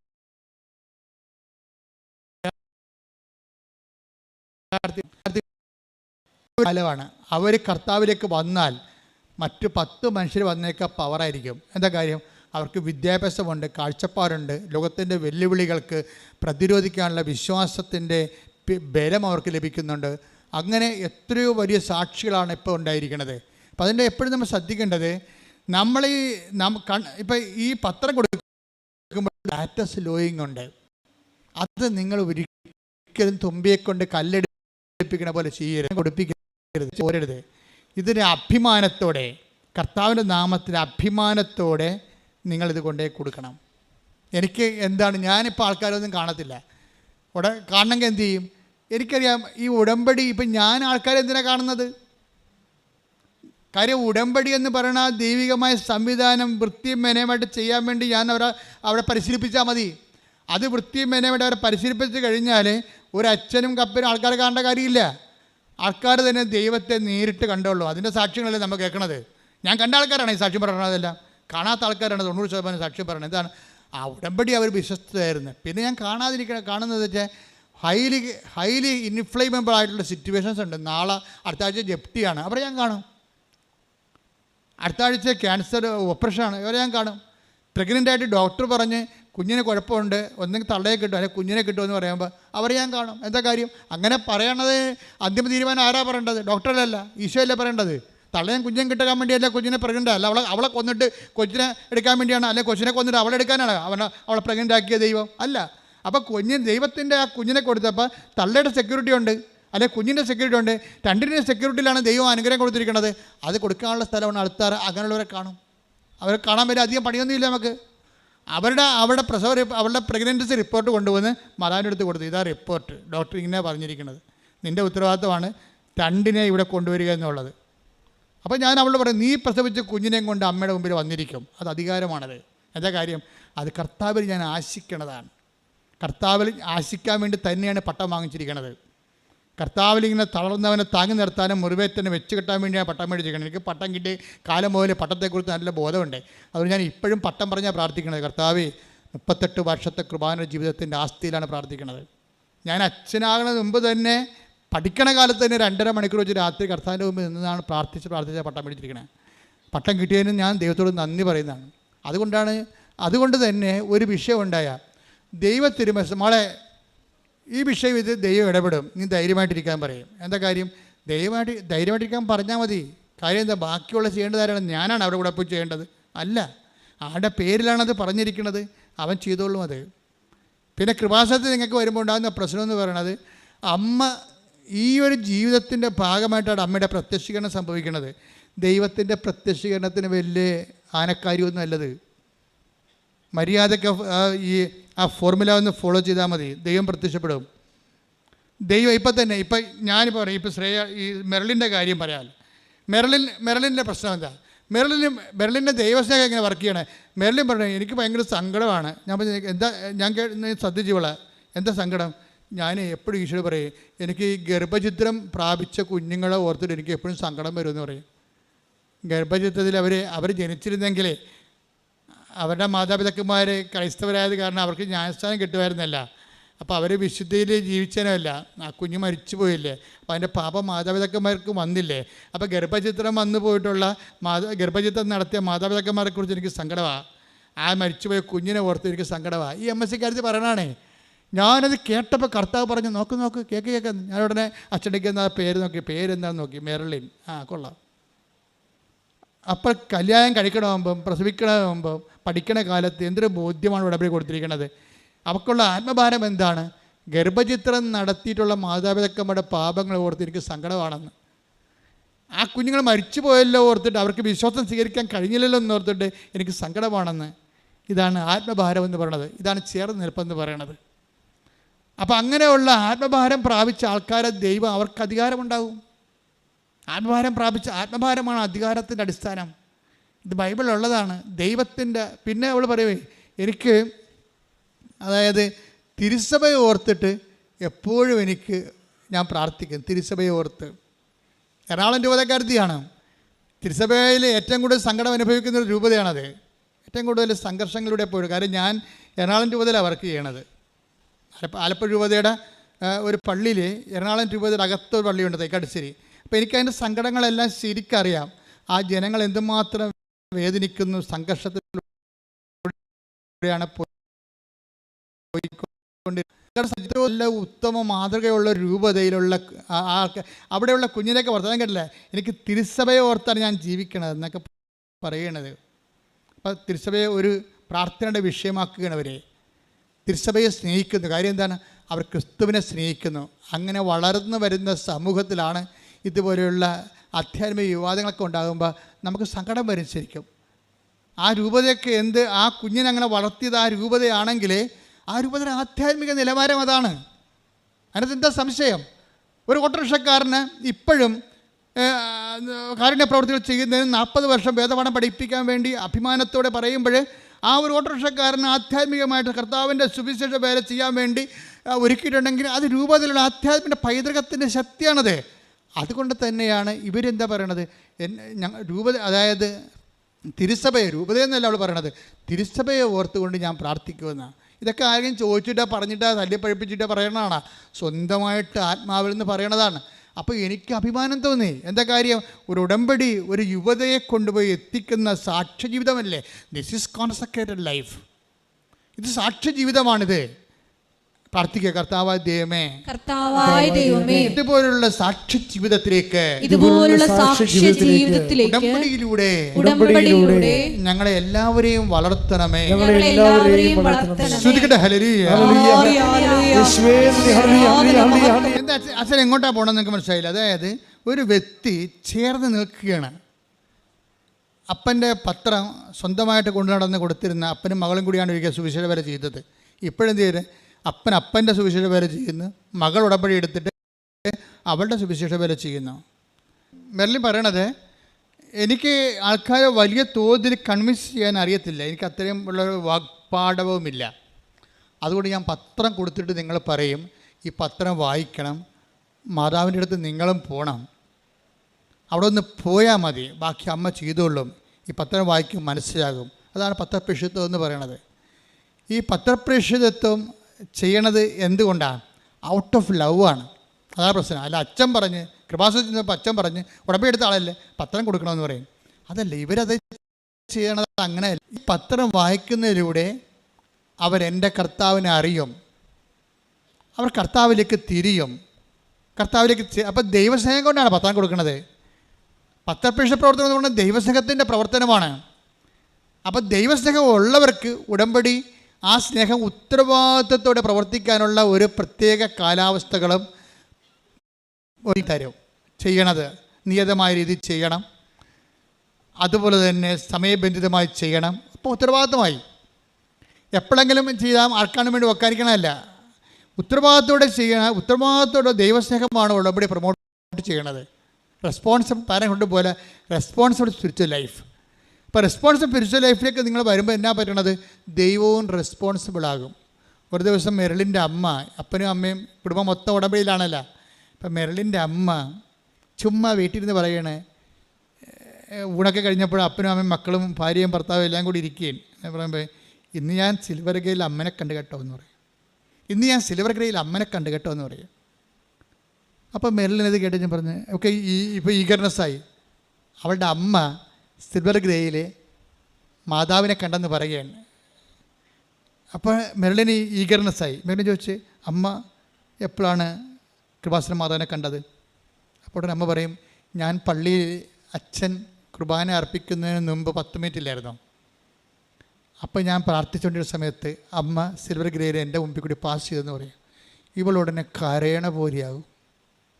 കാര്യം അവൾ പറയും, ഞാനും ആ സമയത്ത് അമ്മയെ കണ്ടെന്ന് പറയും. അതാണ് വ്യത്യാസം. ഞാനും അതേ സമയത്ത് ഞാനും ആ 10 മിനിറ്റ് അമ്മയുടെ കൂടെ ഇരുന്ന് പ്രാർത്ഥിക്കുമ്പോൾ എൻ്റെ മുമ്പിൽ കൂടി കൃപാസന മാതാവ് പോയി. ഞാനിത് ശരിയാണോ തെറ്റാണോ എന്ന് അറിയാൻ പാലാതെ ഇരിക്കുമ്പോഴാണ് ഇപ്പോൾ അമ്മ പറയണത്. അമ്മയും മകളും ഒരേ സമയം തന്നെ കൃപാസന മാതാവിൻ്റെ പ്രത്യക്ഷീകരണം അനുഭവിക്കുകയാണ്. ജോസഫ് അച്ഛൻ കണ്ട സിൽവർ ഗ്രേയിലെ കൃപാസന മാതാവിനെ ഇന്ന് ജനലക്ഷങ്ങൾ കണ്ടുകൊണ്ടിരിക്കുകയാണ്. അതാണ് കൃപാസന പ്രത്യക്ഷീകരണത്തിൻ്റെ പ്രത്യേകത. ഒരു പ്രത്യക്ഷീകരണം, ഇപ്പോൾ മജ്ജിക്കുറയിലൊരു പ്രത്യക്ഷീകരണമുണ്ട്, അത് റെക്കർ ചെയ്യുന്നുണ്ട് ആ സ്പോട്ടിലെ. പക്ഷേ ഇത് ലോകം മുഴുവനുമാണ് റെക്കർ ചെയ്യണത്. ആരെല്ലാം ഉടമ്പടി ജീവിതത്തിലേക്ക് വന്നോ, ആ ഉടമ്പടി സത്യസന്ധമായിട്ട് അനുഷ്ഠിക്കുന്നുണ്ടോ, അതിൽ ഉടനെ പ്രസൻസ് ഫീൽ ചെയ്യും. നിങ്ങൾക്ക് അമ്മയെ കാണാൻ പറ്റും. എൻ്റെ അർത്ഥം എന്താണ്? വല്ലപ്പോഴും കൂടി അമ്മ സ്വപ്നത്തിലും ദർശനത്തിലും ചിലപ്പോൾ നേരെയും ഒക്കെ പാസ് ചെയ്യുന്നതിൻ്റെ കാരണം എന്താണ്? എൻ്റെ മകളെ, എൻ്റെ മകനെ എന്ത് സംഭവിച്ചോട്ടെ, ധൈര്യമായിരിക്കും, ഞാനിവിടെ നിൻ്റെ പരിസരത്ത് തന്നെ ഉണ്ട്, നീ മുന്നോട്ട് പോകാൻ പറയണതാ. നമുക്ക് ധൈര്യം തരണോണ്ടാണ് ഈ പ്രത്യക്ഷ.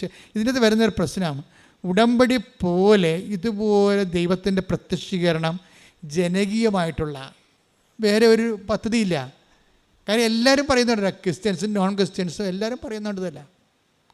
അമ്മയെ കണ്ട കാര്യം അവൾ പറയും, വ്യത്യസ്തമായ രീതിയിൽ അവർ കാണുന്നത്. കാണുന്നതിന് കുഴപ്പമില്ല. എന്ന് വെച്ചാൽ അതിൻ്റെ ഉടമ്പടി ഫോർമുല അതിൽ 2 കാര്യങ്ങളുണ്ട്. അത് കറക്റ്റാണെങ്കിൽ പ്രസൻസ് ഓട്ടോമാറ്റിക്കായിട്ട് ഉണ്ടാവും. എന്താ കാര്യം? അതെന്ന് പറയുന്നത് ലൂക്കാ സുവിശേഷം 7:5. ലൂക്ക 7:5. എന്തെന്നാൽ അവൻ നമ്മുടെ ജനത്തെ സ്നേഹിക്കുന്നു, നമുക്ക് ഒരു സിനഗോഗ് പണിയിച്ചു തരികയും ചെയ്തിട്ടുണ്ട്. യേശു അവരോടൊപ്പം പുറപ്പെട്ടു. പെട്ടില്ലേ? അതിനകത്തെ വചനം ഏതാണ്? യേശു പറഞ്ഞ് അവരോടൊപ്പം പുറപ്പെട്ടു. അതാണ് പ്രസൻസ് എന്ന് പറയണത്. ദൈവം പുറപ്പെട്ടു വന്ന് നമ്മുടെ കൂടെ നിൽക്കുന്നതിന് എന്ത് ചെയ്യണം? 2 കാര്യങ്ങൾ ചെയ്താൽ മതി. ലൂക്ക 7:5 വർക്കൗട്ട് ചെയ്താൽ മതി. ഒരു ശതാധിപനാണ്, ഒരു നോൺ ക്രിസ്ത്യനാണ്, അത് നോൺ ജൂ ആണ്. അയാൾ ജൂ ഒന്നുമല്ല, യേശുവിൻ്റെ വംശത്തിലുമല്ല, സമുദായത്തിലുമല്ല, വിശ്വാസത്തിലുമല്ല. ആ ശതാധിപൻ വന്ന് യേശുവിനെ കാണണമെന്ന് പറയുമ്പോൾ യഹൂദ പ്രമാണികൾ അയാളെ ഇൻട്രൊഡ്യൂസ് ചെയ്യുന്നുണ്ട്. യഹൂദ പ്രമാണികൾ വന്നിട്ട് ഈ ശതാധിപൻ ഇൻട്രൊഡ്യൂസ് ചെയ്യുന്നത് രണ്ട് കാര്യമാണ്. എന്താണ്? ഒന്ന്, ഈ ശതാധിപൻ ആരാണ്? റോമക്കാരനാണ്. പക്ഷെ എന്താണ് അവനുള്ള ഗുണം? എന്താണ്? അവൻ നമ്മുടെ ജനത്തെ സ്നേഹിക്കുന്നു. പറഞ്ഞേ, അവൻ നമ്മുടെ ജനത്തെ സ്നേഹിക്കുന്നു. രണ്ടാമത്തെ എന്താണ്? അവനൊരു സിനഗോഗ് നമുക്ക് വേണ്ടി പണിതു തരികയും ചെയ്തിട്ടുണ്ട്. അപ്പൊ അത് കേട്ടപ്പോൾ ശരിയാണ് എന്നാ റിപ്പോർട്ട് കാണണ്ടെന്ന് ഈശോ പറഞ്ഞില്ല. അതിൻ്റെ കടലാസ് കാണണ്ടെന്ന് ഈശോ പറഞ്ഞില്ല. അതിൻ്റെ രേഖ കാണണമെന്ന് ഈശോ പറഞ്ഞില്ല. രേഖയൊക്കെ ഈശോയുടെ മനസ്സിലുണ്ട്. നമ്മൾ എന്തെങ്കിലും ചെയ്താൽ അത് അപ്പം തന്നെ ദൈവത്തിൻ്റെ മനസ്സിൽ രേഖയായിട്ട് മാറും. എന്നിട്ട് എന്താണ്? അവൻ അവരോടൊപ്പം പോയെന്നാണ് പറയണത്. ഉടമ്പടി നിങ്ങൾ രണ്ട് കാര്യങ്ങൾ ചെയ്യാൻ. ദൈവം നിങ്ങളുടെ കൂടെ വരാനുള്ള പ്രസൻസിൻ്റെ കാരണം ഒന്ന്, അവൻ നമ്മുടെ ജനത്തെ സ്നേഹിക്കുന്നു. അതാണ്. അത് ഉറപ്പ് വരുത്തണം. നിങ്ങളുടെ കുടുംബത്തിലുള്ള ആൾക്കാർ സ്നേഹിക്കുന്ന കാര്യമല്ല പറയണത്. ദൈവത്തിൻ്റെ ജനത്തെ സ്നേഹിക്കണം. അതാരായാലും. അപ്പോൾ ആ ഓട്ടോറിക്ഷക്കാരൻ പറഞ്ഞത് എന്താണ് പറഞ്ഞത്? ഞാൻ ചോറ് കെട്ടി ഉച്ചയ്ക്ക് ചോറെടുക്കുമ്പോൾ ഒരമ്മ വഴിവെക്കിരിക്കുന്നുണ്ട്, ഞാനൊരു ചോറ് അവർക്ക് കെട്ടിക്കൊണ്ട് പോകും. അതാണ് ജനത്തെ സ്നേഹിക്കണമെന്ന് പറയണത്. അല്ലാതെ നിങ്ങൾ വീട്ടിൽ ഇരുന്നുകൊണ്ട് പ്രത്യക്ഷയുടെ പ്രാർത്ഥന ചെയ്താൽ ഉടമ്പടി ക്രാക്കാകത്തില്ല. ഇത് ജനകീയമായിട്ടുള്ള സംഭവമാണ്. ജനത്തെ സ്നേഹിക്കണം. ഇപ്പോൾ അവളെന്താ മെറലെന്താ പറയണത്? എനിക്ക് ഭയങ്കര സങ്കടമാണ്, ഞാൻ തിരുസഭയെ സ്നേഹിക്കുന്നു. അതാണ് തിരുസഭയെ സ്നേഹിക്കണം എന്ന് പറയണത്. ഈ തിരുസഭയെ സ്നേഹിക്കുന്നത്. പിന്നെ എന്താണ് അവൾ പറയണത്? അതായത് എനിക്ക് ഈ ഗർഭചിത്രമൊക്കെ സംഭവിക്കുമ്പോൾ ആ മാതാപിതാക്കന്മാരെ ഓർത്തിട്ട് എനിക്ക് സങ്കടം വരും. അവർ പാപത്തിലായല്ലോ എന്ന്. പിന്നെ സങ്കടം വരും, ആ കുഞ്ഞുങ്ങൾ മരിച്ചു പോയല്ലോ, അവർക്ക് വിശ്വാസം സ്വീകരിക്കാൻ കഴിഞ്ഞില്ലല്ലോ, സങ്കടം വരും. അതാണ് ജനത്തെ സ്നേഹിക്കണം എന്ന് പറയണത്. ഈ ജനത്തെ സ്നേഹിച്ച് കഴിഞ്ഞാൽ പിന്നെന്താണ്? അവൻ നമുക്കൊരു സിനഗോഗ് പണി ചെയ്യുകയും ചെയ്തിട്ടുണ്ട്. സിനഗോഗ് എന്ന് പറയുന്നത് എന്താ? പ്രാർത്ഥനാലയമാണ്, കർത്താവിൻ്റെ ആലയമാണ്. കർത്താവിൻ്റെ ആലയം ആരുടെ ഹൃദയത്തിൽ നിങ്ങൾ പണിയുന്നുവോ? ഇപ്പം നിങ്ങൾ ക്രിസ്തുവിനെക്കുറിച്ച് പറയുന്നു, പത്രം കൊടുത്തിട്ട് സംസാരിക്കുന്നു, മാതാവിനെക്കുറിച്ച് പറയുന്നു, വണ്ടിയിലിരുന്ന് വിമാനത്തിലിരുന്ന് പറയുന്നു, ട്രെയിനിലിരുന്ന് പറയുന്നു, ബസ്സിലിരുന്ന് പറയുന്നു, പള്ളിയിൽ പോകുമ്പോൾ പറയുന്നു, അപ്പോഴെല്ലാം നിങ്ങൾ സിനഗോഗ് പണിയുകയാണ് ചെയ്യണത്. ഒരു പ്രാർത്ഥനാലയം ഒരു മനുഷ്യൻ്റെ ഹൃദയത്തിൽ പണിയുകയാണ് ചെയ്യണത്. മനസ്സിലായില്ലേ? അത് നിങ്ങൾ ഓർക്കണം. നിങ്ങളൊരു വ്യക്തിയോട് ear to ear mouth mouth evangelisation നടത്തുമ്പോൾ actually what you are doing, നിങ്ങൾ എന്താ ചെയ്യണത്? നിങ്ങൾ അവിടെ ഹൃദയത്തിൽ ഒരു പ്രാർത്ഥനാലയം പണിയുകയാണ്. ആ ഹൃദയത്തിൽ പ്രാർത്ഥനാലയം പണിയുകയും ജനത്തെ സ്നേഹിക്കുകയും ചെയ്യുമ്പോൾ എന്താ സംഭവിക്കണത്? നെറ്റ് ഇഫക്റ്റ് എന്താണ്? യേശു അവരോടൊപ്പം പുറപ്പെട്ടു. പ്രസൻസാണ് പിന്നെ വരണത്. പ്രസൻസാണ്. അപ്പോൾ ദൈവത്തിൻ്റെ സാന്നിധ്യം എന്ന് പറയണത് ഒരു കിട്ടാക്കനിയല്ല, ഒരു ബാലികയില മലയുമല്ലത്. അതെന്താ സംഭവം? അത് നീ ഉടമ്പടിയിലൂടെ ഉത്തരവാദിത്വമുള്ള ദൈവസ്നേഹം വ്യക്തികളെ, സഭയെ സ്നേഹിക്കാൻ തുടങ്ങിയാൽ, സമൂഹത്തെ സ്നേഹിക്കാൻ തുടങ്ങിയാൽ, യേശുവിൻ്റെ പേരിലായിരിക്കണം സ്നേഹിക്കാൻ തുടങ്ങിക്കഴിഞ്ഞാൽ അതേസമയം തന്നെ നമ്മൾക്ക് ദൈവത്തിൻ്റെ പ്രസൻസിൽ നമ്മൾ ജീവിക്കും. പ്രസൻസിൽ വന്നു കഴിഞ്ഞാൽ പിന്നെ എന്തായിരിക്കും? നിങ്ങളായിരിക്കില്ല, നിങ്ങൾ വസിക്കുന്ന പരിശുദ്ധാത്മാവായിരിക്കും നിങ്ങൾ വഴി സംസാരിക്കുന്നത്. 12 എടുത്ത് ശ്രുതിയുടെ ഹല്ലേലൂയ. ലൂക്ക 12. ഹല്ലേലൂയ ഹല്ലേലൂയ ഹല്ലേലൂയ ഹല്ലേലൂയ. യേശുവേ നന്ദി. ഹല്ലേലൂയ ഹല്ലേലൂയ ഹല്ലേലൂയ ഹല്ലേലൂയ. ലൂക് 12:12. എന്താണ് പറയേണ്ടതെന്ന് ആ സമയത്ത് പരിശുദ്ധാത്മാവ് നിങ്ങളെ പഠിപ്പിക്കും. അതായത് പ്രശ്നം വെച്ച് കഴിഞ്ഞാൽ നമ്മുടെ ഉള്ളിൽ ദൈവത്തിൻ്റെ പ്രസൻസ് വന്നു കഴിഞ്ഞാൽ പിന്നെ എഴുതേണ്ടത് എന്താണ്, പറയേണ്ടത് എന്താണ്, ചെയ്യേണ്ടത് എന്താണ്, എങ്ങോട്ടാണ് യാത്ര ചെയ്യേണ്ടത്, എല്ലാം ഗിവണാണ്. അതാണ് നിങ്ങൾ നടക്കേണ്ട വഴി. നിങ്ങളുടെ മുഖത്ത് നോക്കി take the word of God. 32:8 സങ്കീർത്തനം. ശ്രുതിയുടെ ഹല്ലേലൂയ ഹല്ലേലൂയ ഹല്ലേലൂയ. യേശുവേ നന്ദി. ഹല്ലേലൂയ ഹല്ലേലൂയ ഹല്ലേലൂയ ഹല്ലേലൂയ. സങ്കീർത്തനങ്ങൾ 32:8. ഞാൻ നിന്നെ ഉപദേശിക്കാം, നീ നടക്കേണ്ട വഴി കാണിച്ചു തരാം, ഞാൻ നിന്റെ മേൽ ദൃഷ്ടി ഉറപ്പിച്ച് നിന്നെ ഉപദേശിക്കാം. അപ്പോഴേ ദൈവമായിട്ട് നമ്മൾ സിങ്കായി കഴിഞ്ഞാലേ പിന്നെന്ത് പറ്റും? പ്രസൻസ് ഫീൽ ചെയ്യും. പിന്നെ നമ്മൾ പോകുന്ന സ്ഥലത്തെല്ലാം ദൈവം ഉണ്ടാകും. സങ്കീർത്തനം 32:8 വർക്ക് ചെയ്യും. നിൻ്റെ മുഖത്ത് നോക്കിയാൽ നിന്നെ ഉപദേശിക്കും, നടക്കേണ്ട വഴിയാണെന്ന് പറഞ്ഞു തരുമെന്ന്. അപ്പോൾ ഈ MSCക്ക് തോക്കുമെന്ന് നമുക്ക് മനസ്സിലായി. അവളത് പഠനം അത്രയ്ക്ക് ശരിയാണില്ല. അപ്പോൾ പപ്പായുടെ ഉടമ്പടിയിലാണ് ഇപ്പോൾ അവളെ ജീവിക്കണത്, മെറലിൻ ജീവിക്കണത്. പപ്പായുടെ ഉടമ്പടിയിലാണ് ജീവിക്കണത്. അപ്പോൾ അമ്മ പറഞ്ഞു, എടി ഇപ്പോൾ വിദ്യാർത്ഥികൾക്ക് അവിടെ ഉടമ്പടി എടുക്കാമെന്ന് അച്ഛൻ പറഞ്ഞായിരുന്നില്ല, നിനക്ക് പോയി നിൻ്റെ ഉടമ്പടി എടുക്കാൻ പാടില്ലേ? അപ്പം നോക്കിയാൽ അവൾ നോക്കിയപ്പോൾ ശരിയാണ്, ഈ ഉടമ്പടി MSC ക്രാക്ക് ചെയ്യാൻ പറ്റണില്ല. അപ്പോൾ എന്നാലും ഇനി ഞാൻ ഉടമ്പടി എടുത്തിട്ട് എംപവർ ചെയ്യാമെന്ന് പറഞ്ഞാൽ അവൾ ഇവിടെ വരും.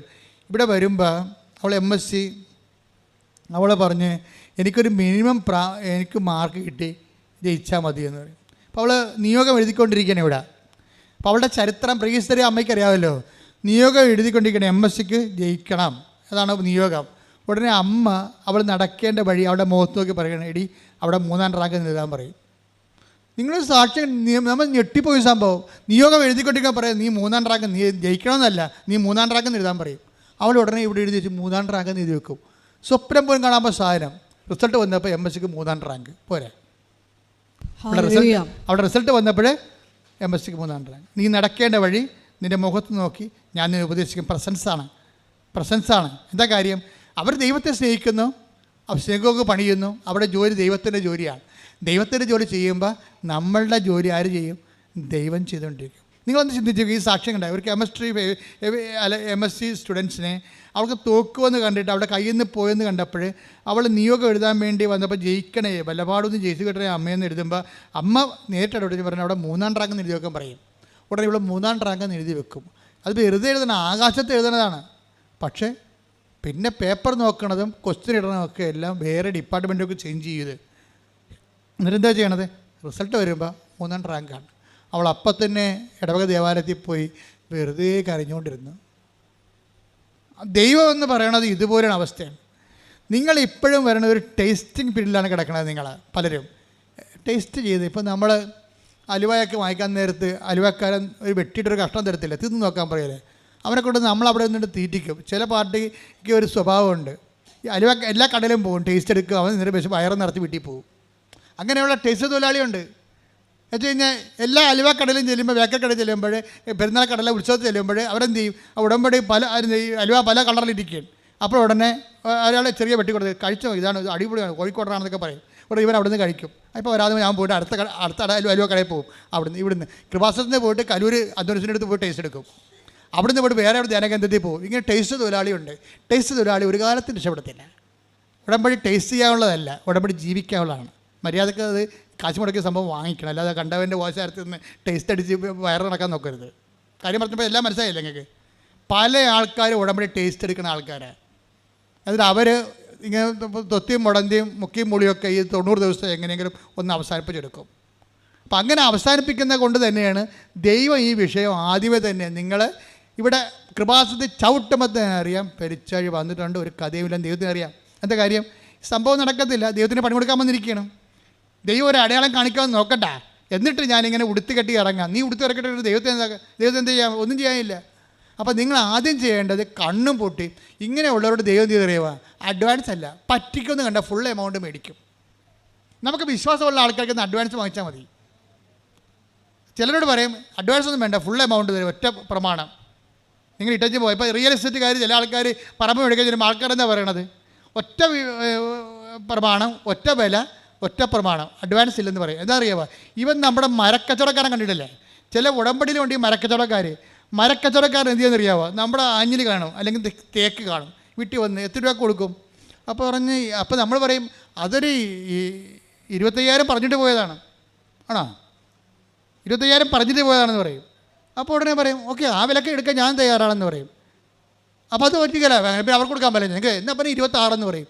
26 കൊടുത്തിട്ട് ഉടനെ ഇവർ സമ്മതിക്കും. അപ്പോൾ അവർക്ക് എടുക്കാൻ പോകണം, വീട്ടുകാർക്ക് ഇഷ്ടമാണ്. കാരണം 25,000 രൂപയല്ലേ പറഞ്ഞത്, ഇപ്പോൾ 26 പറഞ്ഞല്ല. ശരി, എന്നാൽ 1000 രൂപ അഡ്വാൻസ് തന്നിപ്പോൾ ഇവനെ കാണത്തില്ല. പിന്നെ അവൻ എന്താ ഉദ്ദേശിക്കണമെന്ന് അറിയാമോ?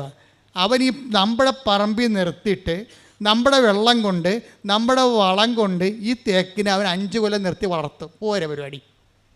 ഇവൻ വെട്ടിക്കൊണ്ട് പോകത്തില്ല. ഇവൻ വെട്ടിക്കൊണ്ട് പോകാതെ വെട്ടാമേ, ഇപ്പോൾ വരാം, നിങ്ങൾക്ക് 2 റോഡ് വേണം, അവിടെ വീണ്ടും കൊണ്ടുവന്ന് 2 റോഡ് തരും. അപ്പോൾ അതും അഡ്വാൻസാണ്. പിന്നെയും 2 കൊല്ലം നിർത്തും. അവൻ നിർത്തി 10 കൊല്ലം കഴിയുമ്പോൾ തേക്ക് വെട്ടത്തുള്ളൂ. എന്താ കാര്യം? അത്രയും നാൾ തേക്ക് നമ്മുടെ മുതുകത്ത് നിർത്തിയിട്ട് അത് വളർത്തും. ഉടമ്പടി ചില ആൾക്കാർ ദൈവത്തിന് പണി കൊടുക്കുന്ന ആൾക്കാരുണ്ട്. എന്ന് വെച്ചാൽ ഉടമ്പടി എടുത്തിട്ട് പിന്നെ ഈ ആൾക്കാർ മഷോട്ടേക്ക് കാണത്തില്ല, പിന്നെ ഉടമ്പടി ജീവിതമില്ല. ഞാൻ ചോദിച്ചു, ചേച്ചി ഉടമ്പടി എടുത്തിട്ട് പിന്നെ ചേച്ചി എന്ത് ചെയ്ത്? അല്ല, ഞാൻ മകൾക്കൊരു അസുഖമായെന്ന് പറഞ്ഞ് അങ്ങോട്ട് പോയതാണ്, പിന്നെ തിരിച്ചു വന്നപ്പോൾ തിരികെ കാണാനില്ലെന്ന്. അത്രയും ബോധമില്ലാത്ത കന്നുകാലികൾ ഉടമ്പടി എടുക്കുന്നുണ്ട്. അവരെന്തോ ആ ഉടമ്പടി എടുത്തിട്ട് ആ തിരികെ കൊണ്ട് വെച്ചിട്ട് മകളെന്തോ അസുഖമായിട്ട് അങ്ങോട്ട് പോയതിനു ശേഷം പിന്നെ വേറെ എന്ത് വീട്ടിൽ പോയി കറങ്ങി തിരിഞ്ഞ് ഒടിഞ്ഞു മടങ്ങി വന്നപ്പോൾ പിന്നെ തിരികണായില്ല. ഇങ്ങനെയുള്ള ആൾക്കാരാണ് അഡ്വാൻസ് തൊഴിലാളികളോട് ഉടമ്പടി. നിങ്ങൾ അതുമായിട്ട് ദൈവത്തിൻ്റെ അടുത്ത് നിങ്ങൾ എപ്പോഴും ശ്രദ്ധിക്കേണ്ട കാര്യം, ദൈവത്തിന് പണി കൊടുത്തുകൊണ്ട് ഉടമ്പടി എടുക്കരുത്. തിരിച്ച് പണി വന്നാൽ താങ്ങത്തില്ല. മര്യാദക്ക് വൃത്തി മെനവായിട്ട് ദൈവസ്നേഹത്തോടെ ഉടമ്പടിക്കാനുള്ള കൃപയ്ക്ക് വേണ്ടി പ്രാർത്ഥിക്കുക. കർത്താവായ ദൈവമേ, ഉടമ്പടി എടുത്ത് സത്യസന്ധമായി സുവിശേഷവിഹിതമായി ജീവിക്കുവാൻ ഞങ്ങൾക്ക് പ്രത്യേക അഭിഷേകം നൽകണമേ. ശ്രുതികട ഹല്ലേലൂയ.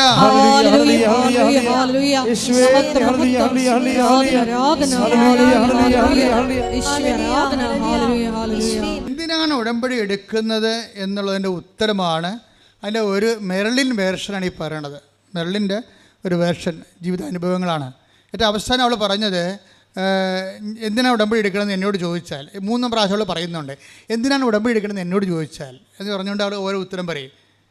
അപ്പോൾ അവസാനം പറഞ്ഞ ഉത്തരം ഞാൻ പറയും, ബലം പ്രാപിക്കാനാണ് ഉടമ്പടി എടുക്കണമെന്ന്, ബലം വെക്കാനാണ് ഉടമ്പടി എടുക്കണമെന്ന്. അത് കറക്റ്റാണ്, ആ ഉത്തരം കറക്റ്റാണ്. എന്നിട്ട് അവൾ പറയും, എന്തിനാണ് ഉടമ്പടി എടുക്കണത്? അത് നിനക്ക് എൻ്റെ കൃപ മതിയെന്ന് ഈശോ പറഞ്ഞിട്ടുണ്ട്. കൃപയ്ക്ക് വേണ്ടി ഉടമ്പടി എടുക്കണമെന്ന്. അപ്പോൾ എനിക്ക് മനസ്സിലായി, ഈ ഉടമ്പടി ധ്യാനം അവൾ കൂടുന്നുണ്ട്. ശരിക്കും ഉടമ്പടി ധ്യാനം ഒരു വലിയ സാക്ഷരതയാണല്ലോ ശരിക്കും. അപ്പോൾ അതുകൊണ്ട് എന്തിനാണ് ഉടമ്പടി എടുക്കണത്? ബലം പ്രാപിക്കാൻ. എങ്ങനെയാണ് ബലം പ്രാപിക്കണത്? ബലം പ്രാപിക്കുന്നതിനുള്ള ഒരു ഫോർമുല എന്താണ്? ബലഹീനതയിലാണ് ദൈവത്തിൻ്റെ ശക്തി. ഇപ്പോൾ 2 കൊരിന്ത്യസ് ഇല്ലേ 12:9, 2 കൊരിന്ത്യസ് 12:9. എന്നാൽ അവിടുന്ന് എന്നോട് അരുളി ചെയ്തു, എന്നാൽ അവിടുന്ന് എന്നോട് അരുളി ചെയ്തു, നിനക്ക് എൻ്റെ കൃപ മതി, എന്തെന്നാൽ ബലഹീനതയിലാണ് എൻ്റെ ശക്തി പൂർണ്ണമായി പ്രകടമാകുന്നത്. അപ്പോൾ ഈ ശക്തി എന്ന് പറയുന്നത് ബലം, അതാണ് സംഭവം. അപ്പം അത് ബലം എന്താണ്? കൃപയാണ് ബലം. ബൈബിളിൽ ബലമെന്ന് പറയണത് ഹോർലിക്സും ബൂസ്റ്റും അല്ല, അത് ഭൗതികമായിട്ടുള്ള ബലങ്ങളാണ്. ആത്മീയ ബലമാണ് കൃപയെന്ന് പറയണത്. ദൈവത്തിൻ്റെ വരപ്രസാദത്തിനാണ് കൃപയെന്ന് പറയണത്. അപ്പോൾ നമ്മളെപ്പോഴും നോക്കുന്നത് ദൈവത്തെ എങ്ങനെ പ്രസാദിപ്പിക്കാൻ കഴിയും. ദൈവവരപ്രസാദം നേടിയെടുക്കാനുള്ള ഒത്തിരിയേറെ സൊല്യൂഷൻസും ഫോർമുലയുമാണ് ഉടമ്പടിയിലുള്ളത്. ദൈവത്തിൻ്റെ വരപ്രസാദമാണ്. ഇതാ ഞാൻ തിരഞ്ഞെടുത്ത എൻ്റെ ദാസൻ. 12 വായിച്ച് 12:18 മത്തായിയുടെ സുവിശേഷം. മത്തായി 12:18. ഇതാ ഞാൻ തിരഞ്ഞെടുത്ത എൻ്റെ ദാസൻ. പറഞ്ഞ ഇതാ ഞാൻ തിരഞ്ഞെടുത്ത എൻ്റെ ദാസൻ, എൻ്റെ ആത്മാവ് പ്രസാദിച്ച എൻ്റെ പ്രിയപ്പെട്ടവൻ. ഞാൻ അവന്റെ മേൽ എൻ്റെ ആത്മാവിനെ അയക്കും. അപ്പോൾ അതാ ഞാൻ തിരഞ്ഞെടുത്ത എൻ്റെ ദാസൻ, എൻ്റെ ആത്മാവ് പ്രസാദിച്ച എൻ്റെ പ്രിയപ്പെട്ടവൻ. ഇതാണ്, അതായത് നമ്മളെ ദൈവത്തിൻ്റെ ആത്മാവ് നമ്മളിൽ പ്രസാദിക്കണം. അപ്പോഴാണ് ദൈവത്തിൻ്റെ പ്രിയപ്പെട്ട ആളായിട്ട് നമ്മൾ മാറണത്. ഉടമ്പടി നിങ്ങളെ ദൈവത്തിൻ്റെ പ്രിയപ്പെട്ടവളാക്കും, അല്ലെങ്കിൽ പ്രിയപ്പെട്ടവനാക്കും. എങ്ങനെയാണ് ചെയ്യണത്? ഇതാ ഞാൻ തിരഞ്ഞെടുത്ത എൻ്റെ ദാസൻ. ദൈവത്താൽ നമ്മൾ തിരഞ്ഞെടുക്കപ്പെടണം. ദൈവത്താൽ നമ്മളെ തിരഞ്ഞെടുക്കപ്പെടാൻ വേണ്ടി, ദൈവത്തിൻ്റെ വരപ്രസാദം നമുക്ക് ലഭിക്കാൻ വേണ്ടി ഒത്തിരി ആർജിത കൃപകളുടെ സമവാക്യങ്ങൾ ഉടമ്പടിയിലുണ്ട്. ഇപ്പോൾ നമുക്ക് ഇപ്പോൾ സക്രമെൻ്റ് ഗ്രേസ് എന്ന് പറഞ്ഞാൽ സ്റ്റാറ്റിക് ഗ്രേസാണ്. സ്റ്റാറ്റിക് ഗ്രേസ് എല്ലാവർക്കും കിട്ടും. നമുക്ക് ഇപ്പോൾ വിവാഹം ഒരു സ്റ്റാറ്റിക് ഗ്രേസാണ്, പട്ടം ഒരു സ്റ്റാറ്റിക് ഗ്രേസാണ്, സാക്രമെൻ്റ് ഗ്രേസാണ്. ഈ സാക്രമെൻ്റിലെ ഗ്രേസിനൊരു പ്രശ്നം, സാക്രമെൻ്റ് ഗ്രേസ് നമുക്ക് തരണതിൻ്റെ ഉദ്ദേശം അടിസ്ഥാന സാക്ഷരതയാണ് അതിൻ്റെ അകത്ത്. അത് നമ്മൾ ഓരോരോ സാഹചര്യം വരുമ്പോൾ സാക്രമെൻ്റ് ഗ്രേസ് നമ്മൾ ഉജ്ജ്വലിപ്പിച്ചെടുക്കണം. ഉടമ്പടി സാക്രമെൻ്റ് ഗ്രേസിനെ ഉജ്ജ്വലിപ്പിക്കും. അല്ലെങ്കിൽ നിങ്ങളുടെ ദൈവ സംസർഗത്തിലൂടെ നിങ്ങൾക്ക് ദൈവത്തിൻ്റെ വരപ്രസാദം ലഭിക്കാൻ പറ്റുന്ന ഒരു മെലിവിലേക്ക് നിങ്ങളെ കൊണ്ടുപോകും. അതിൻ്റെ കാര്യം വെച്ച് കഴിഞ്ഞാൽ 2 വചനങ്ങൾ എപ്പോഴും പറയണത് നമ്മൾ ഗ്രോ ചെയ്യണം. 2 തിമോത്തി 1:6 എൻ്റെ കൈവെപ്പിലൂടെ നിനക്ക് ലഭിച്ച ദൈവിക വരം വീണ്ടും ഉജ്ജ്വലിപ്പിക്കണമെന്ന് ഞാൻ നിന്നെ അനുസ്മരിപ്പിക്കുന്നു. ഇങ്ങനെ എപ്പോഴും ഒരു അനുസ്മരണം നടന്നുകൊണ്ടിരിക്കണം. അതിനാണ് ഞങ്ങൾക്ക് വാർഷിക ധ്യാനമൊക്കെ ഉള്ളത്, മാസാന്ത്യ ധ്യാനമൊക്കെ ഉണ്ടാവും. അതിനകത്ത് നീ വീണ്ടും അനുസ്മരിപ്പിക്കുകയാണ്. പൗലോസ് പറയണ ഈ വീണ്ടും അനുസ്മരണത്തെക്കുറിച്ച് പൗലോസ് പറയുന്നുണ്ട്. ഈ അനുസ്മരിപ്പിക്കുന്ന സമയത്ത് എന്തിനാണ്? എന്താ അനുസ്മരിപ്പിക്കണത്? അല്ല, പാമ്പ് പിടിക്കാനും അങ്ങനെ ഓരോ സാങ്കേതിക മേഖലയിലൊക്കെ ഉള്ള ആൾക്കാർക്ക് വന്നിട്ട് ഒന്നും ചെയ്യാനില്ല. അവിടെ അനുസ്മരിപ്പിക്കേണ്ട കാര്യം എന്ന് പറയണത് ഈ കൈവെപ്പിലൂടെ ലഭിച്ച ദൈവിക വരം ഉജ്ജ്വലിപ്പിക്കണം. അതാണ് അനുസ്മരിപ്പിക്കേണ്ടത്. അത് കഴിഞ്ഞാൽ എന്താണ് അനുസ്മരിപ്പിക്കേണ്ടത്? അനുസ്മരിപ്പിക്കേണ്ടത് എന്താണ്? എൻ്റെ കൈവെപ്പിലൂടെ പറഞ്ഞ് എന്റെ കൈവെപ്പിലൂടെ നിനക്ക് ലഭിച്ച ദൈവിക വരം. അതാ പ്രശ്നം. ശുശ്രൂഷ ചെയ്യണമെന്നുണ്ടെങ്കിൽ, സ്കിൽഫുൾ ശുശ്രൂഷ ചെയ്യണമെന്നുണ്ടെങ്കിൽ, അല്ലാതെ സൈക്കോളജി പോയി പഠിച്ചിട്ട് കൗൺസിലിംഗ് കൊണ്ടുവന്ന് ശുശ്രൂഷ ചെയ്യാൻ പറ്റത്തില്ല. അത് വരത്തിലാണ് ഇരിക്കണത്. ഇവിടെ സഭയെ ശുശ്രൂഷിക്കാനാണ് ഉദ്ദേശിക്കണമെന്നുണ്ടെങ്കിൽ എൻ്റെ കൈവെപ്പിലൂടെ പറഞ്ഞേ എന്റെ കൈവെപ്പിലൂടെ നിനക്ക് ലഭിച്ചിട്ടുള്ള ദൈവിക വരത്തെ ഉജ്ജ്വലിപ്പിക്കണം. അപ്പൊ നമ്മൾ ദൈവത്തിന്റെ കൃപ നിൽക്കുന്ന വരത്തിന്റെ അടയാളത്തിലാണ്. ഗ്രേസാണ്, കൃപയാണത്. ഈ കൃപയെ നമ്മൾ ലഭിക്കാൻ വേണ്ടിയുള്ള എൻട്രൻസ് ആയിട്ടാണ്, അതിൻ്റെ അടിസ്ഥാനമായിട്ടുള്ള ഒരു സ്ട്രക്ചറായിട്ട് നമ്മൾ ഒരു കൂദാശ സ്വീകരിക്കണത്. ഇപ്പം കൂദാശ സ്വീകരിക്കുമ്പോൾ ആ കൂദാശയുടെ കൃപയുടെ സംരക്ഷണം നമുക്ക് ലഭിക്കും. പക്ഷെ കൂദാശയുടെ സംരക്ഷണം ലഭിക്കണമെന്നുണ്ടെങ്കിൽ ആ സംരക്ഷണ മേഖല റേഞ്ചുള്ള സ്ഥലത്ത് തന്നെ നീ നിൽക്കണം. അല്ല, ഒരു ജീവിത പങ്കാളി ഉള്ളപ്പോൾ വേറെ ജീവിത പങ്കാളിനെ തോണ്ടാനും നോക്കാനും പഴയ പ്രേമങ്ങളൊക്കെ കുത്തി ഉണർത്താനും അവിടെ ചെന്നിട്ട് അവരെ വിളിക്കാനൊക്കെ തുടങ്ങിക്കഴിഞ്ഞാൽ ഉടനെ ഈ കൃപാവരം നിനക്ക് നഷ്ടപ്പെടും. ദൈവത്തെ പലരും ആൾക്കാരെ വന്നിട്ട് വിവാഹം കഴിക്കണത് ദൈവത്തെ വഞ്ചിക്കാൻ വേണ്ടി കച്ചകെട്ടി എടുത്ത് ഇറങ്ങിയിരിക്കുക. ഈ വഞ്ചന എവിടെ കൊണ്ടേ അവസാനിപ്പിക്കുന്നത് നമ്മൾ? ഞാൻ മാതാവിനെ നേരിട്ട് കണ്ട ആളാണ്. അതുകൊണ്ട് ഒരു പെലിച്ചായും രക്ഷപ്പെടുത്തുന്നത് എനിക്കറിയാം. കാര്യം ദൈവത്തെക്കുറിച്ച് നിങ്ങൾക്ക് ഐഡിയ ഇല്ല, ദൈവത്തെ നിങ്ങൾ വിശ്വസിക്കണില്ല. അതുകൊണ്ടാണ് പഴയ പ്രേമത്തിന് അത് തേച്ചിട്ട് വന്നിട്ട് പുതിയ ആളെ കല്യാണം കഴിച്ചിട്ട് ഒന്ന് പെറ്റ് കഴിയുമ്പോൾ പിന്നെ പഴയ ആൾക്കാർ മൊബൈലിൽ വിളിക്കണ കാര്യം എന്താ? അവരാവശ്യമില്ലാത്ത അവരുടെ സ്ഥലത്ത് സെമിനാറിന് പോവുക, അവരുടെ സ്ഥലത്തേക്ക് അവരുടെ രാജ്യത്തേക്ക് ഒരു എന്തെങ്കിലും സ്റ്റഡി ടൂറും പറഞ്ഞ് പോവുക, പിന്നെ അവരുമായിട്ട് വെക്കേഷൻ കറങ്ങി നടക്കുക, എന്നിട്ട് ഗർഭനിരോധന ഗുളികകൾ ഉപയോഗിക്കുക. അപ്പോൾ ഇങ്ങനെയുള്ള അഭ്യാസങ്ങൾ കാണിച്ചു കഴിഞ്ഞാൽ നമ്മുടെ കൂദാശ ബലം നമ്മൾ ദൈവത്തെ പറ്റിക്കണം. അതുകൊണ്ടാണ് ഇത് ഉത്തരവാദിത്തമുള്ളതാണ് കൂദാശ ജീവിതം എന്ന് പറയുന്നത്. അല്ല, ആർക്കും തോന്നിയ മാസം പോലെ എങ്ങനെയും ജീവിക്കാൻ പറ്റത്തില്ല. കർത്താവിനറിയാം ഇതിൻ്റെ അകത്ത് ഫ്രോഡ് ഉണ്ടാകും. 90 പേര് 100 പേര് ഇതിൻ്റെ അകത്ത് വന്നാൽ അത് 80 ഫ്രോഡാകുമെന്ന് കർത്താവിനറിയാം. അതുകൊണ്ട് കർത്താവ് പറഞ്ഞ് ചെറിയ യാചകണമേ ഭയപ്പെടേണ്ട, പിതാവ് നിങ്ങൾക്ക് രാജ്യം കൽപ്പിച്ച് നൽകാൻ തീരുമാനിച്ചു. അല്ലാത്തവനൊക്കെ ഇവിടെ കിടന്ന് ജീവിക്കട്ടെ, പട്ടി ചാണ പോലെ ചത്തുപോവുകയും ചെയ്യും. ചെറിയ യാചകണമാണ് എപ്പോഴും കൃപയിൽ നിൽക്കുന്നത്. അപ്പം നമ്മളെ സംബന്ധിച്ചിടത്തോളം ഉടമ്പടിയിലുള്ളവർ ഉത്തരവാദിത്തപൂർവമായ കൗദാശ ജീവിതത്തിൻ്റെ പിന്തുടർച്ചയായിട്ടാണ് ഫാൻ ആൻഡ് ഫ്ലെയിംസ് എൻ്റെ കൈവെപ്പിലൂടെ പറഞ്ഞേ എന്റെ കൈവെപ്പിലൂടെ നിങ്ങൾക്ക് ലഭിച്ചിരിക്കുന്ന ദൈവിക വരം വീണ്ടും ഉജ്ജ്വലിപ്പിക്കണമെന്ന് ഞാൻ ആഗ്രഹിക്കുന്നു. ഉടമ്പടി ചെയ്യണത് അതാണ്. നിന്റെ ജ്ഞാനസ്ഥാനത്തിലൂടെ ആയാലും നീ വിശ്വാസം സ്വീകരിച്ച ഒരു അവസ്ഥ, അതിനിപ്പോൾ ഒരു പ്രത്യേകമായ രീതി, നീ യേശുക്രിസ്തുവിൻ്റെ രക്ഷകനായിട്ട് സ്വീകരിച്ചു കഴിഞ്ഞാൽ തന്നെ നിൻ്റെ ആത്മരക്ഷയ്ക്ക് അച്ചാരമായി. അത് വിശ്വാസം മൂലമുള്ള നിൻ്റെ ജ്ഞാനസ്ഥാനമാണത്. പക്ഷേ അത് നീ എന്ത് ചെയ്യണം? അതൊരു കുടമ്പടിക്കാലം കഴിയുമ്പോൾ പിന്നെയും പണ്ടേ പഠിച്ചുണ്ടെങ്കിൽ ഒരു പറഞ്ഞ പോലെ പോരുത്. ആ കൃപയിൽ നിലനിൽക്കണം. അത് വീണ്ടും ഉജ്ജ്വലിപ്പിച്ച്, അത് പ്രോസസ് ആൻഡ് പ്രക്രിയയാണത്. വീണ്ടും ഉജ്ജ്വലിപ്പിച്ചുകൊണ്ടിരിക്കണം. പ്രാർത്ഥിക്കുക, കർത്താവായ ദൈവമേ, അങ്ങനെക്ക് വിശ്വാസം വഴി നൽകിയിട്ടുള്ള വരങ്ങളെ ഉജ്ജ്വലിപ്പിക്കുവാൻ എന്നെ സഹായിക്കണമേ. വിശ്വാസ ജീവിതത്തില് എന്നെ ബലപ്പെടുത്തണമേ. വിശ്വാസ ജീവിതത്തെ ബലപ്പെടുത്താൻ വേണ്ടി ലോകത്തിന്റെ ആൾക്കാരെ വൈറ്റാമിൻസാണ് കൊടുക്കണത്, അല്ലേ? നമ്മൾ ഡോക്ടറിനൊക്കെ ചെല്ലുമ്പോൾ ഒരു ചുമയും കൊരയൊക്കെ വന്ന് ന്യൂമോണിയ പനിയൊക്കെ വന്ന് പോകുമ്പോൾ ആശുപത്രി കിടന്നിട്ട് എഴുന്നേറ്റ് പോകുമ്പോൾ ഡോക്ടർ എന്ത് ചെയ്യും? അങ്ങേർക്ക് ലഭിച്ചിരിക്കുന്ന കുറച്ച് ടോണിക്സ് നമുക്ക് തരും ഫ്രീ ആയിട്ട്. എന്ന് കഴിഞ്ഞാൽ എങ്ങനെയാണ്? ഇത് 2 സ്പൂൺ വെച്ച് കഴിച്ചിട്ട് നിങ്ങൾ ഒരു നഷ്ടപ്പെട്ട ആരോഗ്യം വീണ്ടെടുക്കാൻ പറയും. അത് ശാരീരികമായ ആരോഗ്യമാണ്. നഷ്ടപ്പെട്ട ആത്മീയ ആരോഗ്യം വീണ്ടെടുക്കണമെങ്കിൽ എന്താ ചെയ്യേണ്ടത്? അതിനുള്ള ടോണിക്ക് വേറെയാണ്. അതിന് ബലം പ്രാപിക്കാനുള്ള ടോണിക്ക് വരും. ഇപ്പോൾ മെർലിൻ പറഞ്ഞത് എന്താണെന്നറിയാമോ? എൻ്റെ അമ്മുമ്മയും ഞാനുമായിട്ട് ഭയങ്കര സ്റ്റണ്ടാണ് വീട്ടിലെ. അമ്മുമ്മയും ഞാനും ഭയങ്കര ഇവർ തമ്മിൽ ഭയങ്കര ഏജ് ഗ്യാപ്പാണ്. ഇപ്പം ഞാനും അപ്പോച്ചനൊക്കെ ആയിട്ട് ഭയങ്കര ഏജ് ഗ്യാപ്പല്ലേ. ഞാൻ ശുശ്രൂഷ കിടക്കുമ്പോൾ അപ്പോച്ചൻ ജനിച്ചിട്ടില്ല. അപ്പം അത്രയും ഏജ് ഗ്യാപ്പുണ്ട്. ഏജ് ഗ്യാപ്പ് എപ്പോഴും ഒരു സഫറിങ്ങിൻ്റെ വിഷയമാണ്. അപ്പം അമ്മുമ്മ പറയണത് ഒന്നും മെർലിന് മനസ്സിലാകത്തില്ല, അമ്മുമ്മ പറയണത് ഒന്നും മനസ്സിലാകത്തില്ല. അമ്മുമ്മയും മെർലിനുമായിട്ട് ഇടിയാണ്. എന്നിട്ട് നടുക്ക് നിൽക്കണം അമ്മ നിന്ന് ചുറ്റിത്തിരിക്കുകയാണ്. ഇപ്പം മെർലിൻ കവനൻ്റെ എടുത്ത് കഴിഞ്ഞപ്പോൾ എന്താ പറയണത്? അമ്മുമ്മ എന്ത് പറഞ്ഞാലും അമ്മുമ്മയെ എപ്പോഴും എന്നെ കുറ്റപ്പെടുത്തുകയേ ഉള്ളൂ. എപ്പോഴും എനിക്കെതിരെയാണ് അമ്മമ്മ സംസാരിക്കണത്, അല്ലാതെ ആ വായി നല്ലതൊന്നും വരത്തില്ല. പക്ഷേ ഞാൻ കർത്താവിൻ്റെ സ്നേഹത്തിൽ അമ്മമ്മയെ ഉൾക്കൊള്ളാൻ തീരുമാനിച്ചെന്ന്. ഇതാണ് വിഷയം. അതിൻ്റെ ചില അമ്മമ്മയെ അണ്ടർസ്റ്റാൻഡ് ചെയ്യാനും ഉൾക്കൊള്ളാനും. ഇപ്പോൾ അപ്പനും പറഞ്ഞു, ഞാനും മെറിലും കൂടിയാണ് അമ്മയുടെ കാര്യങ്ങളൊക്കെ നോക്കണം. അമ്മയെന്നാണ് അയാൾ പറയണത്, അമ്മമ്മ എന്നാണ് ഇവൾ പറയണത്. അവരുടെ കാര്യമൊക്കെ നോക്കണത് ഞാൻ അച്ഛനും കൂടിയാണ്. അപ്പം അങ്ങനെ നോക്കിക്കഴിഞ്ഞപ്പോൾ അവർ അതിലൂടെ ബലപ്പെടുകയാണ് ചെയ്യണത്. നമ്മൾ ആത്മീയ ബലം ആ രീതിയിൽ വരണതാണ്. നമ്മുടെ സഹനം യേശുക്രിസ്തുവിൻ്റെ നാമത്തിൽ നമ്മുടെ ബലക്കുറവുകൾ ക്രിസ്തുവിൻ്റെ നാമത്തിൽ എടുക്കുന്ന വഴിയാണ് നമ്മൾ ബലം പ്രാപിക്കുന്നത്. അതാണ് കൊളോസ്യസ് 1:11 എടുത്ത്. കൊളോസ്യസ് 1:11. കൊളോസ്യസ് 1:11. സന്തോഷത്തോടെ പറഞ്ഞു, സന്തോഷത്തോടെ എല്ലാം സഹിക്കുന്നതിനും എങ്ങനെയുണ്ട് വരകണ്ട കേട്ടില്ലേ?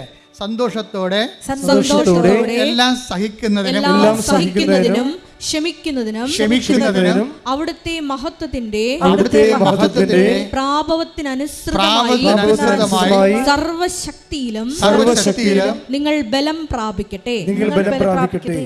എന്തിനാണ് ഉടമ്പടി എടുക്കണമെന്ന് ചോദിച്ചു കഴിഞ്ഞാൽ ബലം പ്രാപിക്കാനാണ് എടുക്കണത്.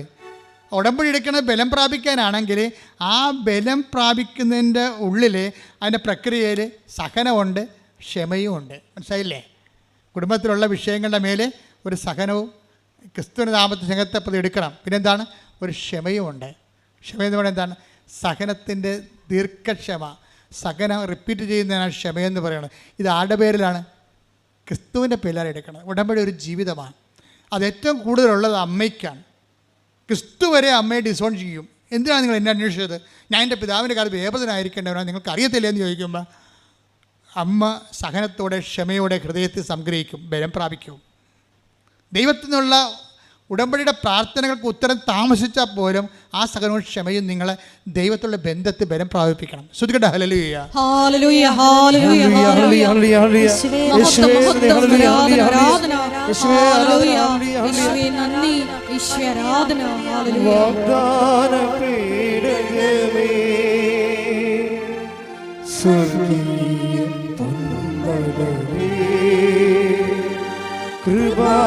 കൃപാസനത്തിൻ്റെ അമ്മേ, പ്രസാദം പരമാതാവേ, പരിശുദ്ധ പരമദിവ്യകാരുണ്യത്തിന് പരിശുദ്ധ പരമദിവ്യകാരുണ്യത്തിന് കൈ ഒരു ഇടത് കൈ നെഞ്ചത്ത് വെച്ച് വലത് കൈ ശിരസിൽ വെച്ചുകൊണ്ട് വ്യത്യസ്തങ്ങളായ മേഖലകളുടെയും രോഗസൗഖ്യ പ്രാർത്ഥനയ്ക്ക് വേണ്ടി നമുക്ക് പ്രാർത്ഥിക്കാം. ഓൺലൈനിലുള്ളവരും ഇതേ തന്നെ ക്രിയകൾ ചെയ്തുകൊണ്ട് ദൈവത്തിൻ്റെ സാന്നിധ്യം, കർത്താവിൻ്റെ വചനം ഇത്രയും നേരം കേട്ടതാണ്. ഉടമ്പടിയിൽ എങ്ങനെയാണ് പുരോഗമിക്കേണ്ടതെന്ന് നമ്മളെല്ലാം പഠിച്ചതാണ്. കർത്താവേ, അങ്ങയുടെ അവകാശവും അങ്ങയുടെ ഓഹരിയുമായിരിക്കുന്ന അങ്ങയുടെ സഭ അങ്ങേ നാഥനും രക്ഷകനെ ഏറ്റുപറഞ്ഞുകൊണ്ട് ശിരസ്സിൽ അവരുടെ കൈകൾ വെച്ചിരിക്കുന്ന കർത്താവേ അവിടെ കൈകളെ കർത്താവ് നിന്റെ തിരുമുറുപാടുന്ന അണിപ്രധാന അത്ഭുത കൈകളായി മാറ്റണമെന്ന് പ്രാർത്ഥിക്കുന്ന കർത്താവ്. അടിപ്പിണർ പോലെ വൈതാക്കാലം ദൈവികമായ സത്യത്തിലേക്ക് ആവശ്യിക്കണമേ. ഉച്ചമ ഉള്ളംകാലം വരെ കർത്താവിൻ്റെ രക്തം പടരട്ടെ. എല്ലാ കൊശങ്ങളിലും പെശുകളിലും രോഗാതുരമായ എല്ലാ പെശങ്ങളിലും കൊശങ്ങളിലും കർത്താവിൻ്റെ രക്തം പടരട്ടെ. ലോർഡ് ജീസസ് ക്രൈസ്റ്റ്, സ്തുതിക്കട്ടെ. ഹല്ലേലൂയ. Suck with the precious blood or in peace spirit, I command you in the name of Jesus Christ to be healed. സ്തുതിക്കട്ടെ. ഹല്ലേലൂയ, ഹല്ലേലൂയ, ഹല്ലേലൂയ, ഹല്ലേലൂയ. കൊണ്ട് വീണ്ടും സാക്ഷികളാക്കി ഉയർത്തണമേ. ഹല്ലേലൂയ. ഒരുമിച്ച് പാടാം. സ്തുതിക്കട്ടെ. ഹല്ലേലൂയ. കൈയടിച്ചോണ്ട് ശക്തിയയക്കണമേ പരിശുദ്ധാത്മാവേ, ഭക്തിയയക്കണമേ പരിശുദ്ധാത്മാവേ, ശക്തിയയക്കണമേ പരിശുദ്ധാത്മാവേ, ഭക്തിയയക്കണമേ പരിശുദ്ധാത്മാവേ. ആദിയിലെപ്പോൾ ജനകോടികളെ വീണ്ടും ഉണർത്തണമേ, അത്ഭുതങ്ങളും അടയാളങ്ങൾ വീണ്ടും നൽകണമേ.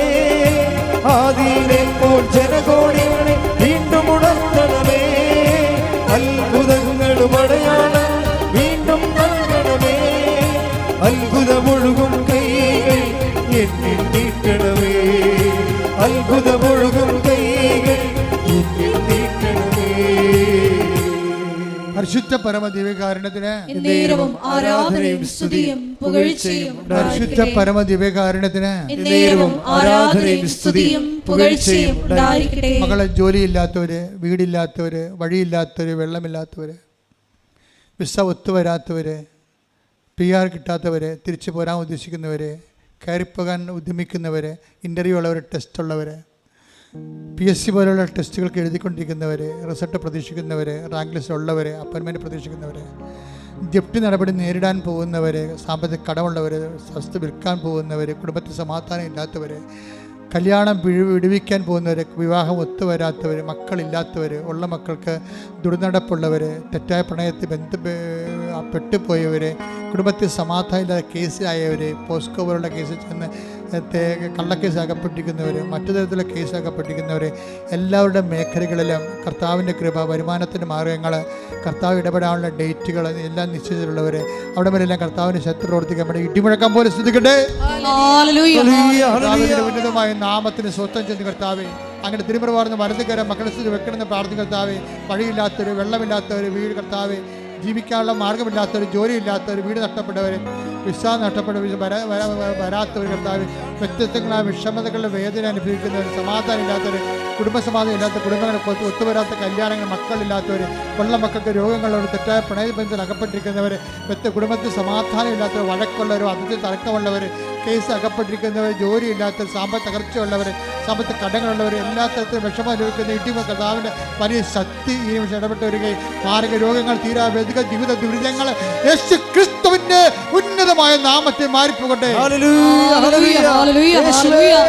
അച്ഛൻ വിട്ടുപോയ കാര്യങ്ങൾ എന്തെങ്കിലും ഉണ്ടെങ്കിൽ മക്കളുടെ സ്വകാര്യമായ വിഷയങ്ങൾ, ഉടമ്പടി വെച്ചുപോയ കാര്യങ്ങൾ ഇപ്പോഴും നടക്കാത്തതുണ്ടെങ്കിൽ അത് മൗനമായിട്ട് ആരാധന പറയേണ്ട സമയമാണ്.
സമാപനാശീർവാദം. ഒരിക്കൽ കൂടി മരിയൻ ഉടമ്പടിയിൽ സമർപ്പിച്ചിരിക്കുന്ന എല്ലാ വിഷയങ്ങളും ദൈവമാതാവിൻ്റെ മധ്യസ്ഥയിൽ ദിവ്യകാരുണ്യ സന്നിധിയിൽ സമർപ്പിച്ച് നമുക്ക് പ്രാർത്ഥിക്കാം.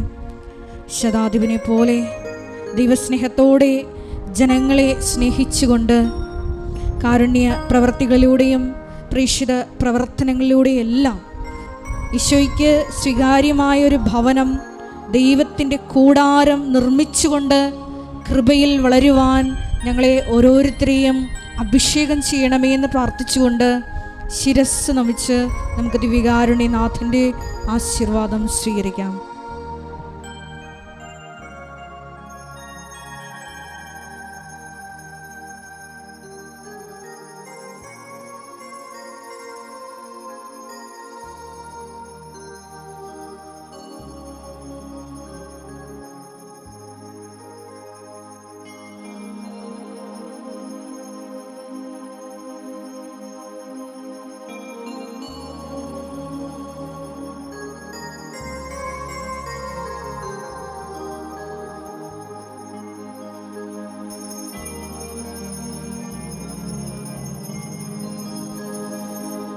പരിശുദ്ധ പരമമാം ദിവ്യകാരുണ്യമേ, എന്നുമെന്നും അങ്ങേക്കാരാധന. പരിശുദ്ധ പരമമാം ദിവ്യകാരുണ്യമേ,